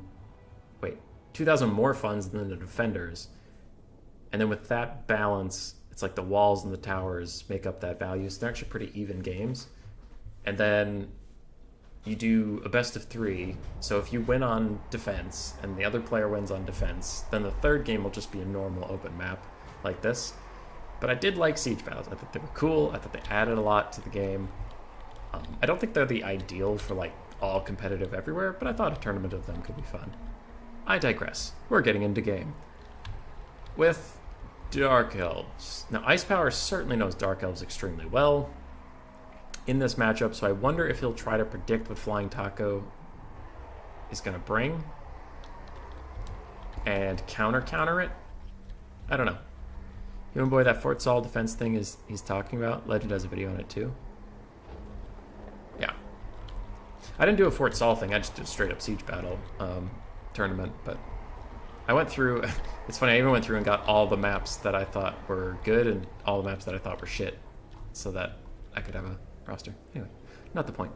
So Flying Taco's bringing 2 Scourge Runner Chariots, a Bloodrack Shrine, Lokir Fellheart on foot with a Blackguard of Nagaron, Sorceress of Fire, 3 Blackguard of Nagaron, 2 Dread Spears in the front, 2 in the back, a Bleak Sword up front, 1 Dark Shards with shields, just 1. You only need 1, I guess. A Sorceress of Fire with Burning Head and Fireball. Is this meta? Is this a thing? Did I miss out? Why are there 3 Blackguard versus Greenskins? That's interesting. Alright. Ice Powers builds all in the trees. So, that's interesting. I wonder, is he finished deploying? Okay. Whatever. In the trees, we have a mix of Wolf Riders, the Wolf Rider ROR with armor piercing, some Forest Goblin, Spider Riders, and Spider Rider Archers. Closer to the front, we have 2 Orc Boar Chariots, 1 Grom the Paunch, a River Troll Hag, and a Night Goblin Shaman with only Vindictive Glare. She has only Spirit Leech. Orc Boys, Orc Boys, Orc Boys. Orc Boys across the front line. 2 Savage Orc Auror Boys, 2 Savage Orcs in the back line with the 8 Peak Loonies up front. Ice Power's build is very meta, very standard. Flying Taco's build is extremely strange. I do not know what those Blackguard are going to do. They might do well against Stone Trolls if Stone Trolls were here. But so would Dark Shards? Dark Shards have armor-piercing missiles. Why do you need them? Maybe they perform super well against Orc Boar Chariots? I don't know. I have, in case you can't tell by the tone of my voice, I have extreme doubts about this Dark Elf build. But prove me wrong, Taco. You're a better player than I am. It looks like both players are still setting up a bit. We do have a little bit of the awkward start that can happen on this map where the players picked opposite sides and now they'll have to do a little ring around the rosy. But neither has artillery, so it's not going to benefit either side to like sit here and just trade fire. They both have to get involved. And the Scourge Runners are definitely going to win the skirmish fight. Tiny models with 80 armor versus a bunch of large models, which is what they love to shoot, with very little armor. Morgrub's Mage Mirage with their armor-piercing missiles might do some damage, but I'm sure Flying Taco's micro will be good enough to dodge most of that. Dodge most of that, indeed. Bloodrock Shrine is moving up to get involved. And I don't think Vindictive Glare does that much damage to the Shrine. I'll be sad if I am incorrect about that. I would like to think it's tanky enough. Ooh! Ooh. Yeah, that is going to be a problem for Ice. Bloodrock Shrine got 4 kills in one shot. We'll get another one. A Fireball being cast too. Wow. He is very aggressive about this skirmish gap. He is not really permitting it all. And ha! The Vindictive Glare didn't do very much damage. Good. Good, good, good. I hate when that spell is too strong. It kind of sucks to deal with. Alright, so this Bloodrock Shrine is really nice counter skirmish with these greenskins. That is good to know. I'll write that down. And for anybody who doesn't know, it also has a nice little double AoE effect. So what it does is it gives your guys 7 melee attack and 4 leadership, and it takes from them 7 melee defense and 4 leadership. So it is very nice there. Now over here we have a Spirit Leech and a Mither slowing these units down so Flying Taco can't dodge as effectively. And Morgrub's Mage Marauders are now getting a ton of work in now that he can't dodge. If he can get out with all 3 models, he'll still have all of his killing power, but he will have to be much more careful with that chariot for the rest of the game. Certainly a big play for the greenskins of ice power. You can see they're already ahead on the balance just from that. The second Vindictive Glare was cast onto the Bloodrock Shrine, barely doing any damage. So I think Ice Power is going to stop doing that now. Is that an overcast? I don't know. A Fireball hits the River Troll Hag. It does a lot of damage because she is weak to fire due to her regeneration. I don't know if it was overcast or not. I'm not super familiar with how much damage it does to her. Burning Head comes in from the Dark Elves, and it just mostly pushes away both sides. Doesn't really do that much damage to either. In the backfield here, some Goblin, Wolf Riders, and Spider Riders have gotten on top of the wounded Scourge Runner and have broken it. Even if they don't do that much damage, I think he should just take one unit, attack it in melee, and run it off the map, bring the other Spider Ride up here to start poking. The 8 Peak Loonies are throwing their loons, and Flying Taco has to dodge with this Blackguard Negron, and he does immediately. Very nice control over them. Don't want them dying to the loons. Now that's the only unit with loons on the Greenskin roster, so that's the only unit that can really tear apart Blackguard. And it's so low, I don't think it's going to get a second charge off before it's below that healing cap. Now that cast of loons did kind of curve up and around and did do some good damage up here, and the Blackguard Negron getting charged by the Orc Boar Chariots take a ton of damage. It looks like there was a double cast from that Vindictive Glare, another known bug in the game. All players know about it. It happens. Dark Shards are firing into the Savage Orcs in the advance. It's maybe not the best use of their AP missiles. Might want to fire into the chariots or Grom himself, but we can see the Orc Boys have already beaten up these Bleak Swords, and now these Dark Shards have got to fall back. And I think the Greenskins are off to a very commanding lead. I don't think the Blackguard Negron have enough stopping power left in them. One unit's already broken, probably going to shatter, another's at half health, and another's missing a third. Where are the Cool Umbrella asking, where are the Doom Divers? I didn't know they were meta here, but they're not in this game. Now, Bloodrock Shrine is doing pretty well for itself, running around largely uninhibited. Orc Boar Chariots are both a little wounded, but they still have all their models, and Grom is plenty fine. What's left for the Dark Elves? This Dark Shard unit stayed pretty healthy. It's now firing into these Forest Goblin Spider Riders, but they're going to charge in. And I wonder if Ice has another Wah. If he has another Wah, then those Dark Shards are going to get killed pretty quickly. Archers are firing in on the Bloodrock Shrine, slowly but surely doing damage to it, and Ice Power not taking Marathi might come back to bite. Lokir is full health, but Lokir is also not doing a whole lot, because Grom the Paunch and the River Troll Hag can just walk away from him. That's the strongest thing you can do to a foot character, is walk away from them. Ice Power getting on top of these Dread Spears and Dark Shards, but he is quickly pushed off as Forest Goblin, Spider Rider Archers are not particularly great in combat. Ice does have some tactical reserves in the back. I wonder if that's intentional or a mistake. He could just be saving them for the late game and allowing his Horror Boys to do the work instead. Doesn't want to run them all in to die. Maybe he's worried about a burning head. I don't know. Orc Boar Chariots and Grom still doing great damage. He really wants to cast Vindictive Gloves in that Bloodrack Shrine, and it's not getting a lot of value. If I were him, I would stop doing that. Just save up for Spirit Leeches. I think Spirit Leeches on the Black Guard would be a little more effective. But he is currently winning the game. Orc Boar Chariots are still largely fine. Grom the Paunch is fine. There's one unit of Black Guard effectively left, because that one is super dead. That one's super dead, yeah. There's only one effective unit left, and it's currently getting rear charged by Grom and 2 Orc Boar Chariots. Please don't be going for the Blood Arc Shine. He is. It's not doing any damage, Ice. Stop it. Just stop wasting your Winds of Magic. One unit of Black Guard shatters. That's going to be a little tragic. And it looks like Army Losses is about to kick in. Lokir is still full health, but he just can't do enough to carry this game. And the green skins, the OP skins, will be taking game 1. Probably. It's not technically over yet, but I just don't see any way for the Dark Elves to get back in this.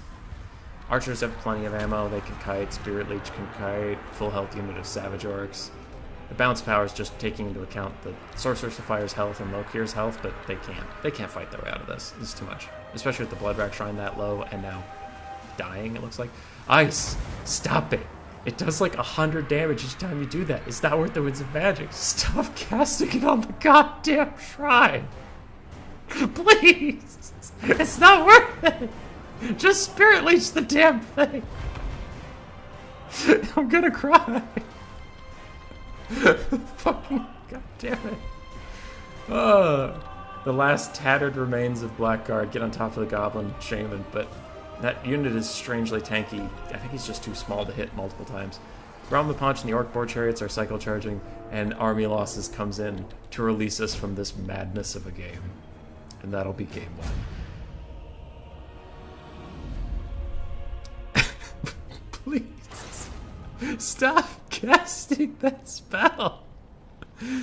Oh, it got so little value. I mean, 600 for a cheap unit is a lot, but I feel like you could have been doing other things with it. Grom did well. Orc Boys did well, not cost-wise, but pushing through the front line, they did great. The Loons did great. Savage Orcs did their job. Yeah, Isis build just all did its job, all did very well. Orc Boar Chariots were real MVPs there. Lokir had a hard time. Firecaster did great. Dread Spears did okay. Blackguard did not do great. Scourge Runners did fine. The Bloodrack Shrine did okay. Okay. I was about to say, I'll buy you a pizza if you win again. But I didn't want to risk it. Apparently Ice Power really buys Taco a lot of pizzas. Keep the Blackguard versus new Chariots. Alright, so they're talking about serious builds. Meanwhile, we have to get these lads another map. Ice, pick 2. Wait, pick 1, ban 2. Rounds 3 and 4. Oops, I have to change the map. Central, there you are. 3 and 4, we do 1 ban.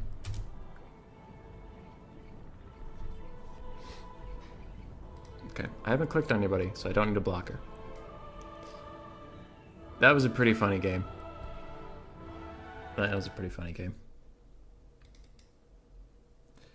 God, Ice really wanted to cast Vindictive Glare over and over again. He would not accept it was doing 0 damage.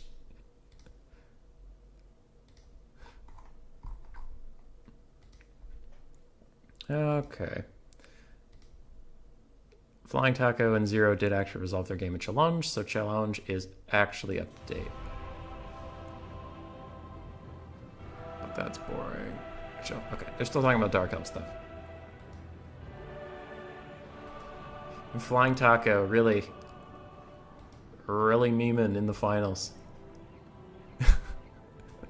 It's a bold move. It's a bold move versus Ice Power. Okay.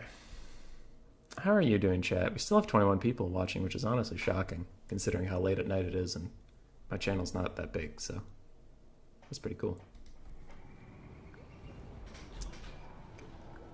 Do you a good turn. Dark Elves, ban Bretonia and Wood Elves. Alright. Dark Elves, ban Bretonia and Wood Elves.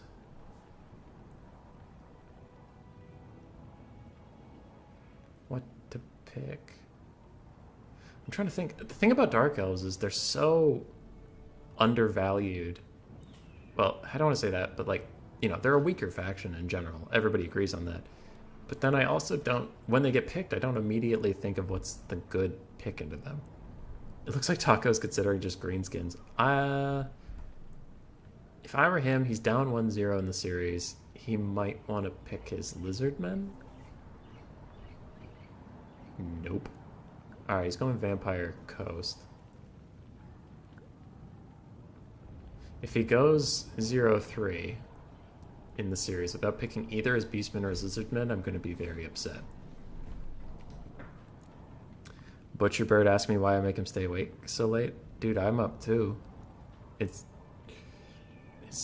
I gotta be here. It's shit.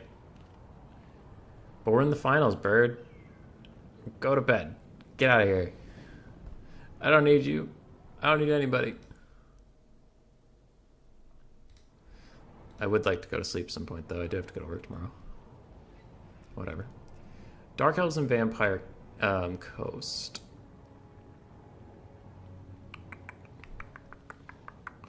I usually take 2 cannons, 3 or 4 handgun mobs, zombies and pole arms. Count Noctilus is good. 2 gunnery whites, because you just kind of have to. And then I don't know how much money you have left at that point, but it's, you know, a pretty standard pike and shot build is good against Dark Elves, I think.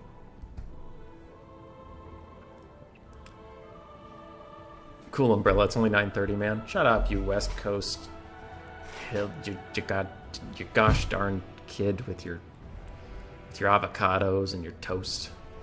I live in Minnesota. It's just a bad place to be. Kevin asking, are depth guard worth taking yet? No. No. They're shit. I don't know why they're such shit, but they are. They're a 1,200 gold unit that's slow, low model count. You know, they have decent armor, they have regen, but they feel really fragile. They're not shielded. I don't think their armor's that great, actually. What would I do without a mod? Cry like I usually do. I don't know. Kevin, the thing I've talked to a couple people about it, and something that's not frequently thought about in Total War, but is true. And I'll use Storm Vermin because I'm familiar with them. Storm Vermin aren't the best, right? They're not great. I can acknowledge that. But one thing people don't talk about a lot with them is they have 120 models. So if they fight the Depth Guard, which only have 60, and you have the spread out line formation, roughly about 2 Storm Vermin are going to be hitting each Depth Guard. So if any of you played League of Legends out there, you know that there's a bunch of items for attack speed. Attack speed is a stat. Now in a game like this, every unit swings at roughly the same pace. Where attack speed comes in is how many models are in that unit doing the swinging. So what sucks about Death Guard is their stats aren't elite enough to cover their low-ass model count. Whereas Storm Vermin come back because their stats suck, but there's 120 of them, right? And Chosen have the same model count as Depth Guard, but they have way better stats. So, the Death Guard are stuck between them, and that's why I don't think they're very good. It's just they have the low model count like an elite unit, but then they have the stats like a shitty unit, and they're just not good. All right, now that I'm done bitching about that, Butcherbird telling me not to research Minnesota. I can. I live here, and I do generally love it, but there are things about it I don't like. Cool Umbrella thinks it's an easy matchup for Dark Elves. He wants Flying Taco to prove him wrong, and Tiago says this used to be a ban because of gun bats. Gun bats aren't good, but I don't know. Marathi double Manticore is pretty common in a lot of matchups, and they can chase him down effectively. And Dark Elves also have Harpies. And if you watch the Faction Face-Off event that happened recently, Deadly Bunnies was using Harpies really effectively as Beastmen to take out gun bats. And Dark Elves have the same units. They can do largely the same thing. Zero saying Chosen are 60 models and Depth Guard are only 45. If that's true, that proves my point even more. Kevin, I do think Depth Guard will win in an extended fight against Storm Vermin. Because of their regeneration. But the problem is they cost more. And the Storm Vermin's job is not to kill things. The Storm Vermin's job is to hold longer than any other Skaven unit. The Death Guard's job is to kill things, and they don't do it very quickly. So it's their role in the roster that also makes them kind of bad. Okay. Anyway, on to the builds. I'm going to cast the Vampire Coast first because they move around less. So Flying Taco has a front line of 4 Sirens, 1 Depth Guard. God damn it, I just talked about them. Alright. Zombie Pirate, Gunnery Mobs. It looks like with all of them have pistols, so not a lot of armor piercing. 3 Deck Droppers. No, 2 Deck Droppers over there. 1 over here. 1 Fellbat in the middle. Scurvy Dogs on the flanks. And 1 behind. A Bloated Corpse. A Fleet Admiral of Vampires to support Slauster Direfin, who has just the Damsonite Aaron Summon and Arcane Conduit, so none of her spells from the deep, but the 2 normal spells on the Vampire caster of Nehek and Zombie Summon. I do not support this build, but we'll see if it can work. I think that's a lot of memery. Could be wrong. Could be wrong. Alright, for Ice Power, we have Dread Spears, Black Arc Corsairs. I love Black Arc Corsairs. I don't think they're used enough. I think they're so fun. Such a good unit. 80 armor, 36 melee attack, weapon strength already has anti-infantry on it. Oof, good stuff. Black Arc Corsairs with hand bows. I think I saw a second one. Yup. I think they have 360. I'm not entirely sure. 3 Dread Spears in the back line. 3 Dark Riders, all with shields. And 2 in the center with repeater crossbows. And the very back, a Sorceress of Fire on a Manticore. Or is she on a Dark Pegasus? Ah, she's on a Dark Pegasus. Burning Head, Flaming Swords of Ruin, and Fireball. Who's the Lord? Zircanian Assassin on the ground. And Lokir fell hard. Alright, so Ice Power returning a bit of the memery. We will see. That Bloated Corpse is going to have a very hard time getting to the front line, but if it gets there, there's not a bad unit for it. I think even Dread Spears cost more than a Bloated Corpse, so it'll always trade up if it can get there, which it'll have a hard time doing. I think Ice Power will do just fine. He has Burning Heads for the Sirens. He also has that Black Dragon Egg, the little Scab Scrath for the Dark Elves. Oh, it doesn't do magic damage. Okay. Maybe that'll be a little tougher, but still Burning Head exists, and it is very tough. Damned Knight's Errant Summon is coming out very aggressively, and I think it's going to run right onto these Black Arc Corsairs with handbows. Flying Taco is largely advancing, taking a good amount of damage on the advance from these Dark Riders Repeater Crossbows, but one advantage to the pistol summons is they can fire while moving, so while the Dark Riders have to shoot and turn, these guys can just keep walking in a straight line. Damned Knight's Errants have gotten on top of all of these units, but they immediately get Web of Shadows down. They are ethereal, and that doesn't say magic damage, so they're largely tanking through it just fine. The Dark Elves do have them surrounded, though, and I don't know how much damage they'll get done before fading away. Flying Taco's gun bats, however, are shooting the Dark Riders with shields in the back, which is an excellent way to shoot a shielded unit where it is not shielded. Celestra piles into the fight as well, and she hops right onto Loke here, it looks like. She is anti-infantry on that crab, but he is anti-everything on his feet. I don't think she'll want to fight him for too much longer, but we'll see. Blackheart Corsairs are actually trading up against Sirens, and a Burning Head coming in is going to be even worse for them. Yep, that Siren unit is dead as hell. Over here are Scurvy Dogs and Sirens trying to fight against these Dark Riders with shields, but a Flaming Sword of Ruin cast from Ice Power on top of these Blackheart Corsairs just melts them. And the Sirens are not having a fun time. Now there is a Bloaty Boy coming in, and he does a big old belly flop right onto the Blackheart Corsairs. Since he didn't hit the unit in the center, he only did about half health damage, but half health damage to a Blackheart Corsair is still probably paying for itself. Now Celestra has moved on to the much more appropriate target and is beating the shit out of this Canadian Assassin. I like that. That is a good play. Damn Knights Errant are fading away though, and soon Celestra will be left on her own. Now, most Dark Elf ranged units have armor piercing, especially these repeater crossbows over here, so Celestra will want to be careful with them. This Vampire Fleet Captain of Vampires definitely was fighting Lokir Felhard and did not enjoy it one bit. She is going to fall back and heal up. Depth Guard are trying to get involved, but they're slow. They're a little slow. Over here, Ice has some Dread Spears that are strongly considering helping their Blackheart Corsair friends, but not doing it just yet. And Celestra, I think this is overextension a little bit.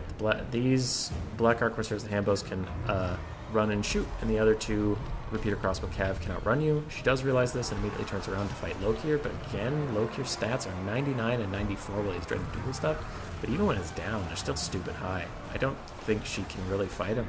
She has to get out of here. Flying Taco does, in my opinion, have to use his ranged units a little more than straight up running Celestra at everything. The Depth Guard are already down to half health. They have 59 kills, which is nice. I'll be curious to see what their value is a bit later. Ice has kept his backline largely safe. Everything's all tucked together, nice and solid. He has 2 full health unit of spears left to throw to the winds if he needs it. But he doesn't need it necessarily just yet. Burning Head coming down at an awkward angle, but still doing good damage on the Sirens, assisting the Blackheart Corsairs, who are now terrified and running away. Lokir Felhard is just sprinting after Celestra for the rest of the game, as is his birthright. So what does Taco have left? He has 2 units of Felbats that are decently healthy. They don't have handguns, but I guess they don't need it. Nothing on the Dark Elf roster is, like, critically armored. It's just the Corsairs have 80 or so, but these Horsemen aren't, and they're taking a ton of work now that Taco actually starts shooting at them. That is a good play, and the Depth Guard are going to be good against Blackheart Corsairs. If Ice doesn't have any of those Burning Heads left, that could be tough for him to take out. Those Scurvy Dogs have the weird bug where their leadership bar is bigger than it should be. But they are actually crumbling away. I think that's the Flaming Sword of Ruin again, and these Sirens are going to get slapped away. As you can all see, they are now super dead. But with all the casts that have gone on, I think Ice Power is about out of mana, and that might leave the Depth Guard unkillable unless he focuses them with some fire. Ooh, those Dark Riders with the Repeater Crossbows have more ammo than I thought they would have at this point in the game. Okay, as long as Ice effectively kites and lets them shoot the Depth Guard is going to take a ton of damage, and he'll be okay. On the high ground, we can see that the Vampire Fleet Captain who stepped away a long time ago is now almost full health because of indications on herself, and I imagine Celestra will be getting some love that way too. The Depth Guard are finally in melee combat. Where they're supposed to shine, they can do this, but getting rear charged and attacked by Blackheart Corsairs. We see the Corsairs, for being half the cost, have roughly comparable stats, and they have anti-infantry. Depth Guard don't even have anti-infantry. Damn it. But they are getting shot in the back, and they're already almost heal cap. Celestra's fighting with some Dark Riders, and what does Taco have left? Just Celestra mostly. Those deck droppers are going to be gone. These ones, even if they aren't gone, they're running out of ammo, and there's no gunnery white to replace them. And I don't know how much mana Taco has left. Considering how much healing these two got, he's probably been spamming Invocations of the Heck, meaning he doesn't have a lot left for summons. And there were summons in the game already. I think Ice has this. Depth Guard crumble away. That unit is real, so it's not a summon, it's not going to go away, but now it's crumbling, as even Dread Spears are beating it in combat. How much ammo's left on the Dark Riders? This one did run away. If it comes back, it has plenty of ammo. And that it does, we see Celestra's healing cap, we see the Vampire's healing cap. Lokir's still here, and Lokir could actually maybe 1v2 these guys. He is a badass if you fight him on foot. The problem is he can't, you can opt to not fight him, but at this point in the game, Taco doesn't have a lot of choice in what he does fight. Overcasted Fireball comes in, does some damage to Celestra, triggering army losses mostly, and that is going to be GG.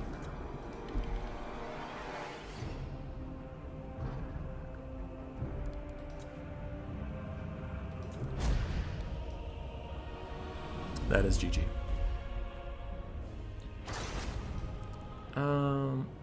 Bloated Corpse got a gold chevron. It's pretty funny. So the depth card almost paid for themselves, but they were fighting, like, ideally what they're supposed to. Dark Elf infantry is quite expensive, so they can get a lot of value out, and they were almost heal capped. They still didn't pay for themselves. I don't know. Sirens had a hard time. Pistol Summons did well. I think they were a good part of this build. Pistol Summons did well. Scurvy Dogs struggled. Deck Droppers did okay. Yeah. I think Ice's build was just a little more optimal. I think Flying Taco wanted to do it for the boys, do it for the chat. Okay. Game 3.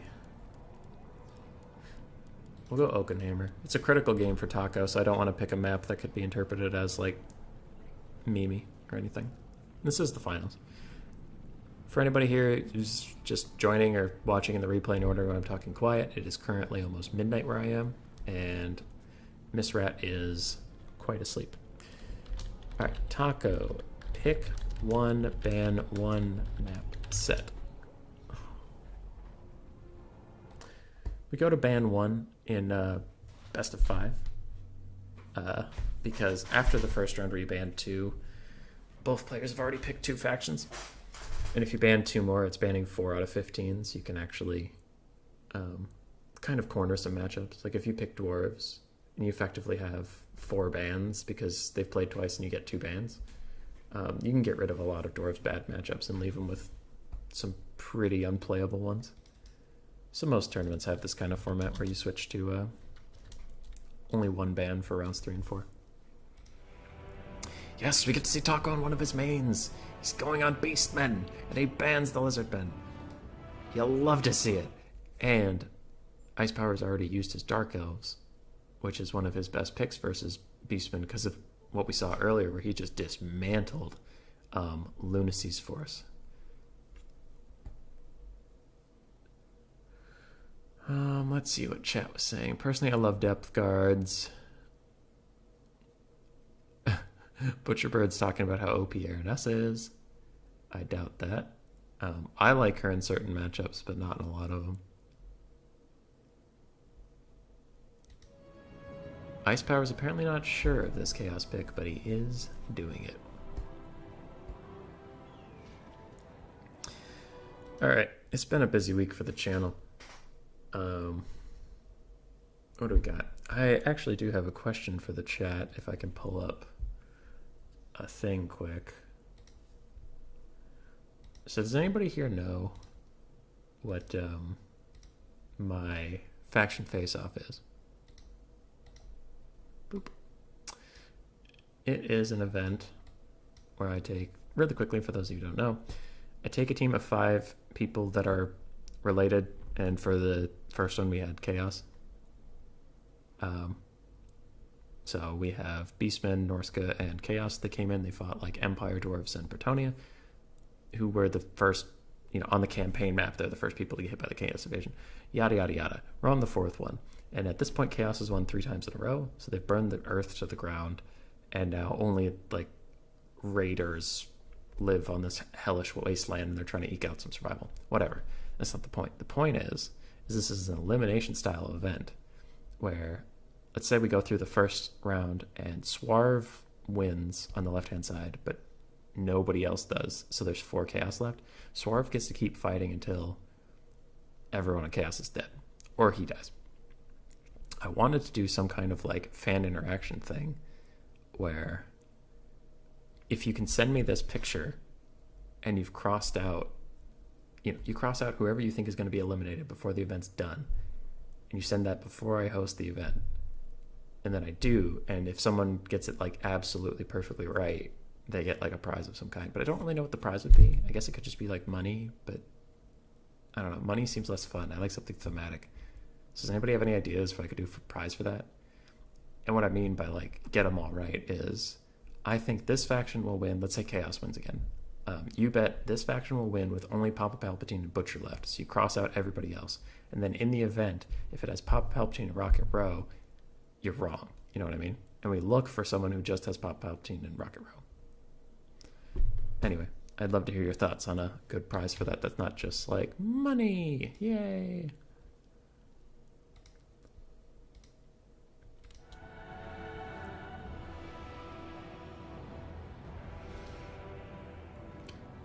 Alright, back in the game, we have Ice Power hovering, well not hovering, he picked Chaos against Flying Taco's Beastmen.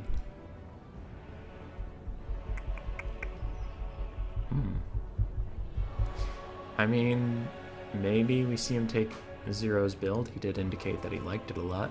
Maybe he'll try to take what I said from that game and use it, but I personally think if Zero couldn't make it work, I doubt someone... I mean, Ice Power's a great player.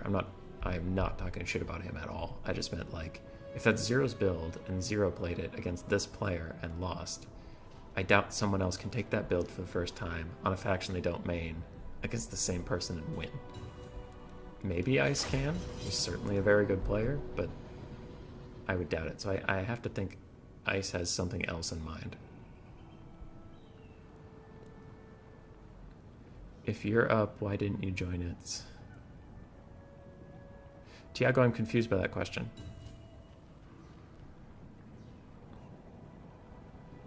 Oh, it's current year. You're asking if he's up, why didn't he join the tournament? Got it.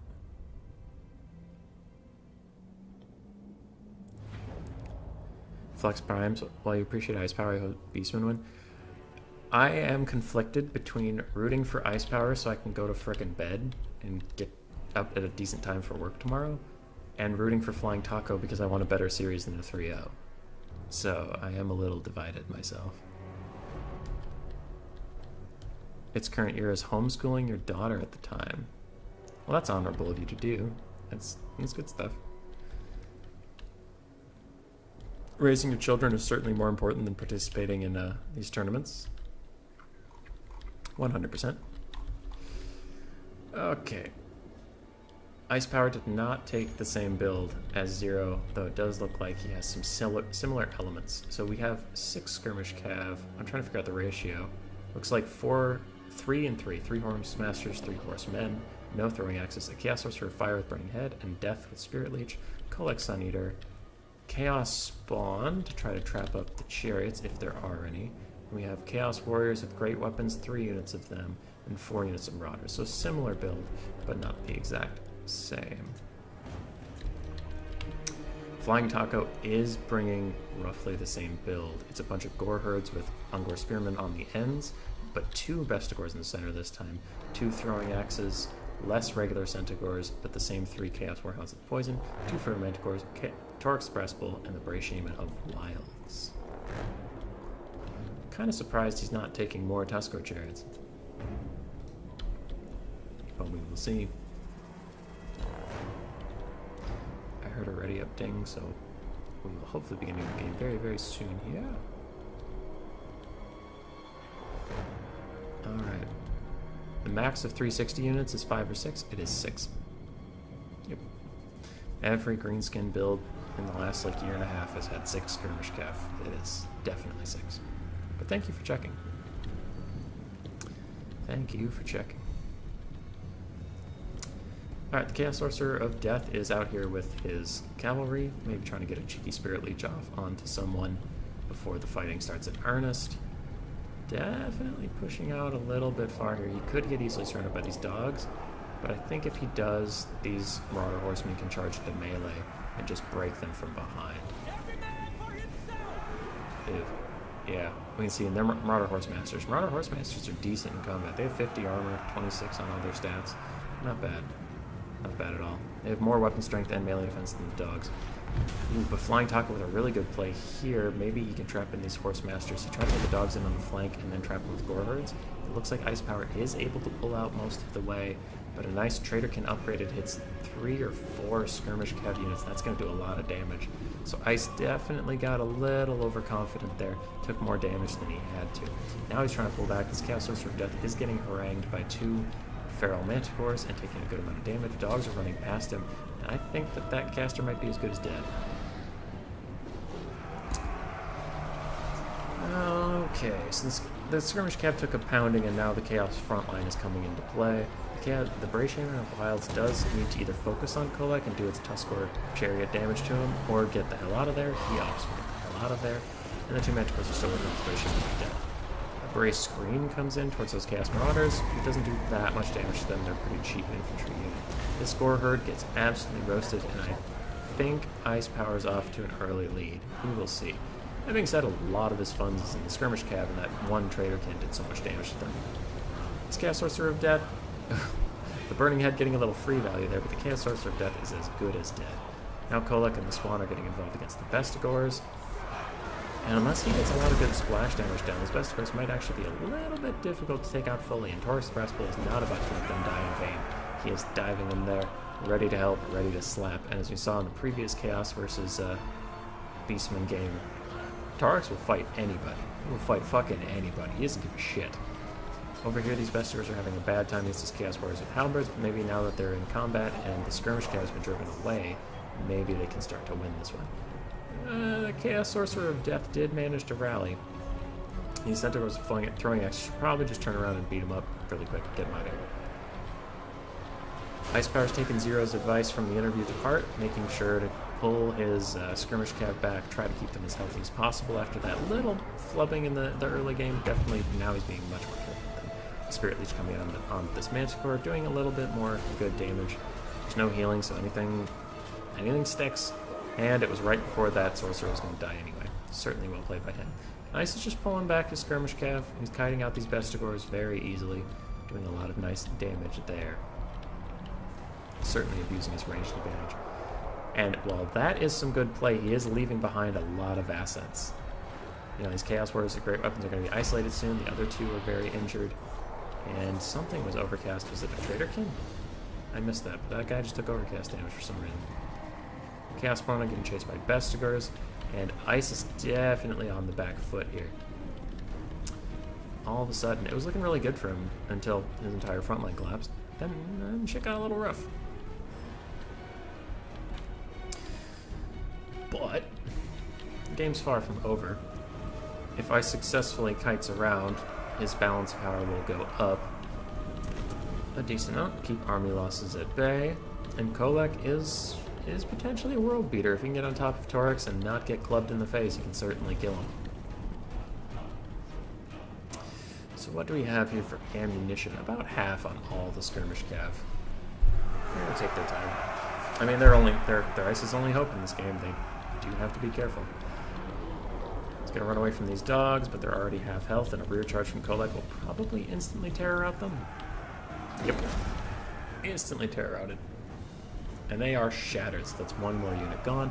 Chaos Spawn are unbreakable over here, but they are dying rather quickly and will be taken off the map. Now Ice is taking this moment to just clear out 2 more chaff units while all the Beastman assets are focused on finishing up what's over there. It seems like both sides are just consolidating their forces and getting ready for round 2. 1 more good trader can probably end this. Probably. I wonder if he has one in the tank.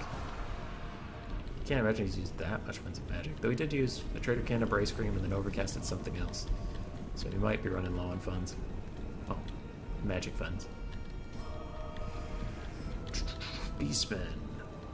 I don't think, even if all the Skirmish Cav gets all the value it can, I don't think he can kill everything that's left, because there's a full health Manticore, a half health Manticore Torax, half health Bestigor, 1/3 health Brayshaman. There's like a lot of good targets, but too many good targets for the shots he has left. And is that a Traderkin? Yeah, Traderkin hits 2 Skirmish Cav. Not bad. Does a lot of damage to them. And the Manticores are diving on top of Kolek. It looks like Flying Taco is just ready to take this engagement and get it over with. He is done faffing about, and as we saw in the game versus Zero, throwing axes plus Kolek equals a dead Kolek a lot of the time. And Torax is here to throw his axes with Dem Fists really fuck up Kolek. And I think Army Loss is going to kick in as soon as Kolek breaks, but Ice Power is just going to save some time. So it's 1-2. It's not a blowout. It's not a blowout just yet. Maybe Taco can do the reverse sweep. We will see. Decent value from a lot of Ice Power stuff. I wonder where the value came in for Beastmen. Wow, okay. It was just very, very, very spread out from the Beastmen. I misplayed big time, think it still has teeth. I do. Alright, bro.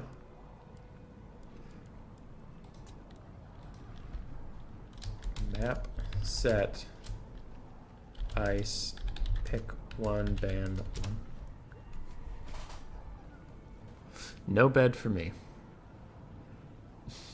No bed for me indeed, it's current year. Alright, we'll give Taco his well-earned point. And we are on game 4 of the series.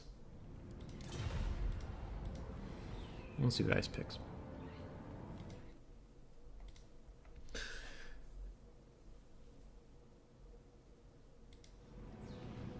I gotta wake up for work in 4 hours.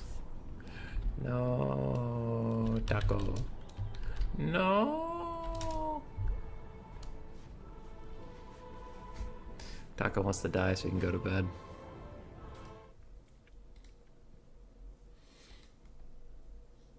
I gotta wake up for rehearsals in 2 hours. We are breaking schedules.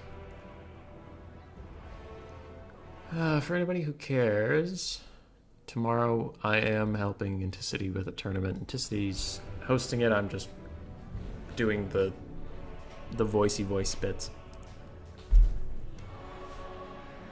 I can sleep while playing Rachmaninoff.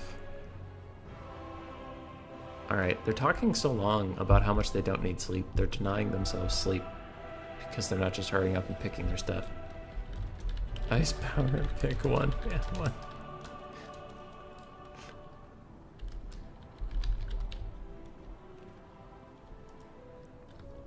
No.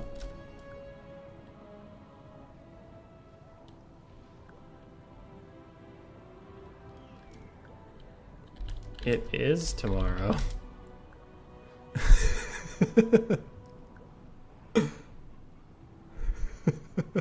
I can't tell if you're being serious.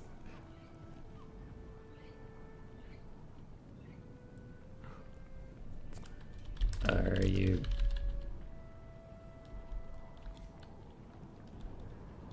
Yep. You wanna repick?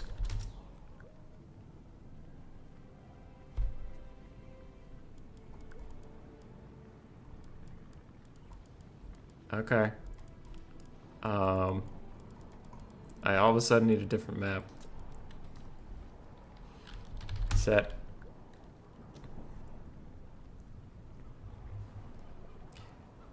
Hank Cyrus coming in saying this is still going. Yep, still going. We're hanging in there. And now the players are getting spicy. They're demanding map switches and trying to start this shit tomorrow. We're like, okay, if we had gotten into the best of 5 and at game 1 no one had played yet, we were going to play it tomorrow, I'd be down. But we're like, I'm not going to do a whole stream tomorrow for potentially 1 game, maybe 2. That is a lot. Alright, Ice Power picks Tomb Kings, bans Vampire Counts. Flying Taco immediately picks Lizardmen. And, ready. Play. Spot. In playoffs. Minimum 10. Max 100.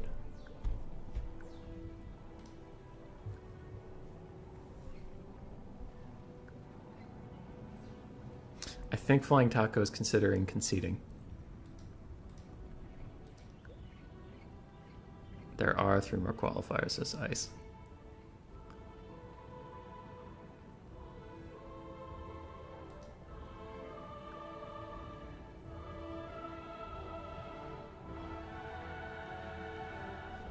It's current year saying the prize is sleep. I mean, you're not wrong. I think Taco's considering sleep. It is 6 a.m. for ice, Hank Cyrus.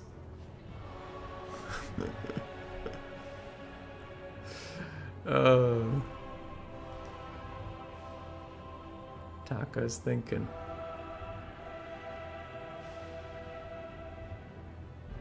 Taco's thinking. Thumbs up, let's do this. Alright, Taco ain't giving in.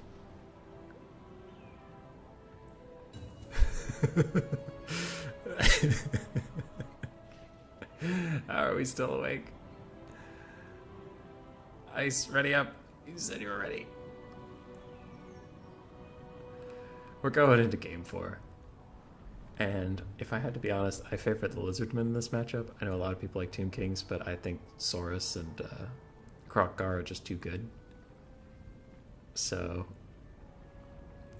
I think Taco's gonna win this one with my prediction. I think we're going to game 5, and I think I don't get to go to bed. Hank Cyrus isn't Taco in the US? Yes, but it's like 1 in the morning for him, and he said he has to wake up in 4 hours for work.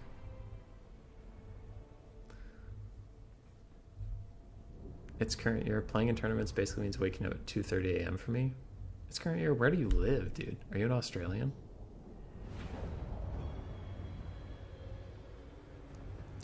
You seem like an Australian. Okay, we're in the game. We're gonna do this. We're gonna. It's fine.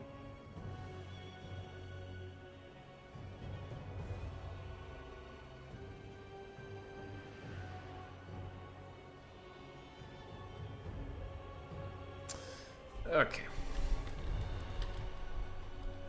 We have loaded into the game. So for ice power, we have 2 Carrion in the sky, 4 skeleton chariots, 2 Nahakara horsemen, 4 spearmen, 3 skeleton warriors, 2 Shopty Greatbow, one of which is the chosen of the gods. Ark in the black on his horse. Yep, on his horse is Spirit Leech and Aspect of the Dread Knight for some magic damage. Is that really Aspect of the Dread Knight? Okay, that's interesting. I don't know why he wants magic damage versus Lizardmen. They don't have ethereal units. That is some interesting stuff there. No Tomb Guard either. I'm curious why the 4 chariots in this build, because Lizardmen are usually actually pretty good at taking out chariots. For Flying Taco, we have 3 Chameleon Stalkers, 2 Pterodons in the sky, a Kodal. Is it the Arwar? No, it's just a Kodal. With a Salon Mage Priest of Life, 5 Skink Cohorts down the front line, and a Feral Dread Saurian with another Kodal. Okay. I actually think he's got a good shot in this one. Wait a second. Bird.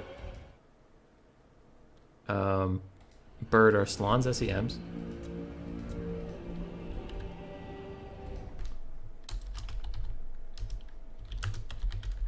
I can't remember if they are or not. Alright. If Salons are SEMs, this build's illegal. And if the build's illegal, it's this late at night, I'll probably offer to just give the wind to ice power.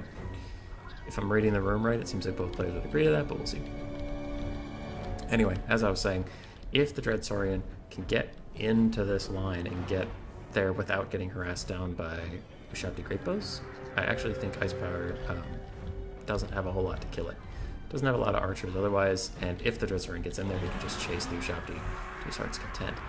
Now, Carrion are getting involved with Pterodons, and I feel like they're going to rip those Pterodons to shreds. That was ballsy by Flying Taco there.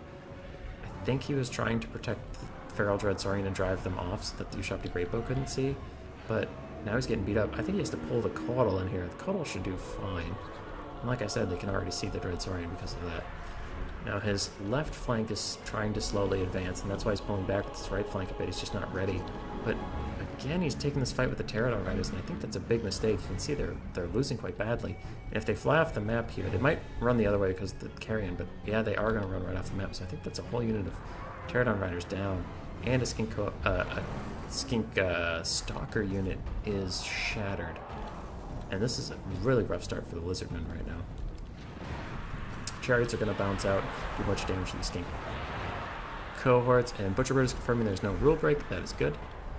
How much are caudals? Oh shit, he's doing that. He did the Anticity rule break. Anticity also broke this rule because caudals are over 1800. You can only bring 2 things over 1800, right? Yeah. Anyway, we'll see. At the rate this current game's going, I think the Lizardmen might be in deep shit anyway. Ice Power is firing in on this Feral Dreadsaurian, doing a good amount of damage to it, but mostly doing leadership damage to it, which is potentially very dangerous. Both of the Pterodons of Taco were shut down, and the Ushapti Great Bills are currently compromised by these Quaddles. I do think Ice Power is pulling back some acids to protect them, though, and that will be just fine. There's already an overcasted regrowth on this Feral Dreadsaurian. He's taken a lot of damage. Most of the front line for the lizards has disintegrated away, and it's already down to 2 Quaddles, the Dreadsaurian and Mazdamundi. Yes, its current year is Australian, by the way.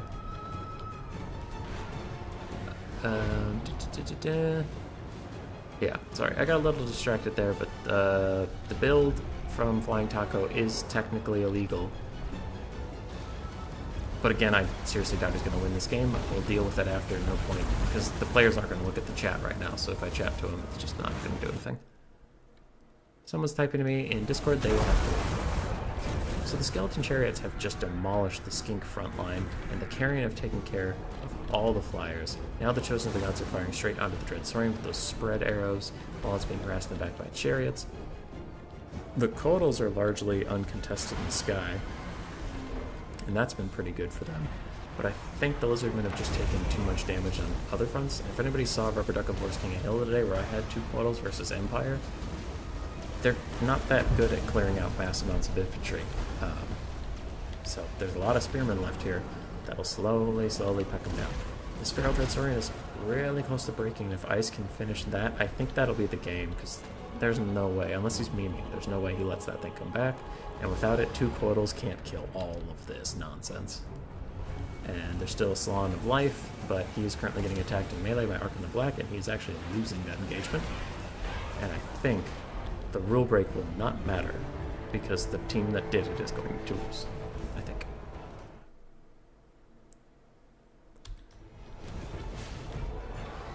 Its current year, yeah, Cool Umbrella hosts some tournaments in an Australia-friendly time zone. Also, my Discord does, so I see you a lot on Turns Discord. If you're not in mine, also join that and see what tournaments are in your time zone. We try to play some of them around that neck of the woods. Salon Mage Breeze casting an Earthblood, alas, desperate salvo for himself, but I think Army Loss is going to kick in here pretty soon. I think the Dreadsaurian's been walked off at this point. Ooh! No, it's far enough away it can come back. That's actually a big misplay by Ice Power. He's definitely tired, he's definitely memeing at this point, because there's no way he lets something like that get away normally. But I don't think it's going to matter, as the Salon's about to break, the Quaddle's about to break. And the last of the infantry for the Lizardmen is broken. I don't think there's a lot left in the tank for him here. Chosen of the Gods are about out of ammunition. They're shooting at the Dreadsaurian in the woods. His healing cap is well within sight. He's going to rampage for a brief second before running away. And Balance of Power. Balance of Power, you're drunk. Go home. This is over. This is over. Just call it. He's already dead.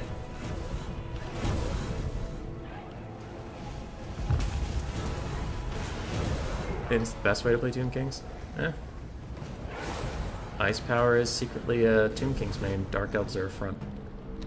Alright, the Salon's broken. It's over. GG. Well played. And Ice Power will win, get our first playoff spot. I will inform Taco in a Discord DM. Thanks for playing. Because it sounds like he's going to bed, so you can read it tomorrow. But with the new units, the Quaddles, it can be easy to not know where they fit in the rules, but there's that rule about the whole no more than 2 over 1800 monsters. See ya around.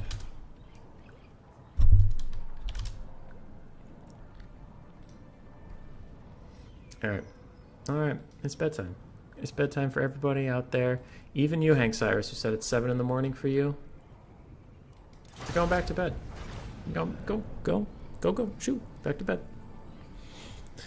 But Ice Power will be our first qualifier. We'll have 3 more. I'm thinking Monday we'll have one in the European time zone. And then the next 2 we'll have on weekends for more people to be able to participate. That being said, I hope you all have a great night, morning, whatever's going on for you. Later.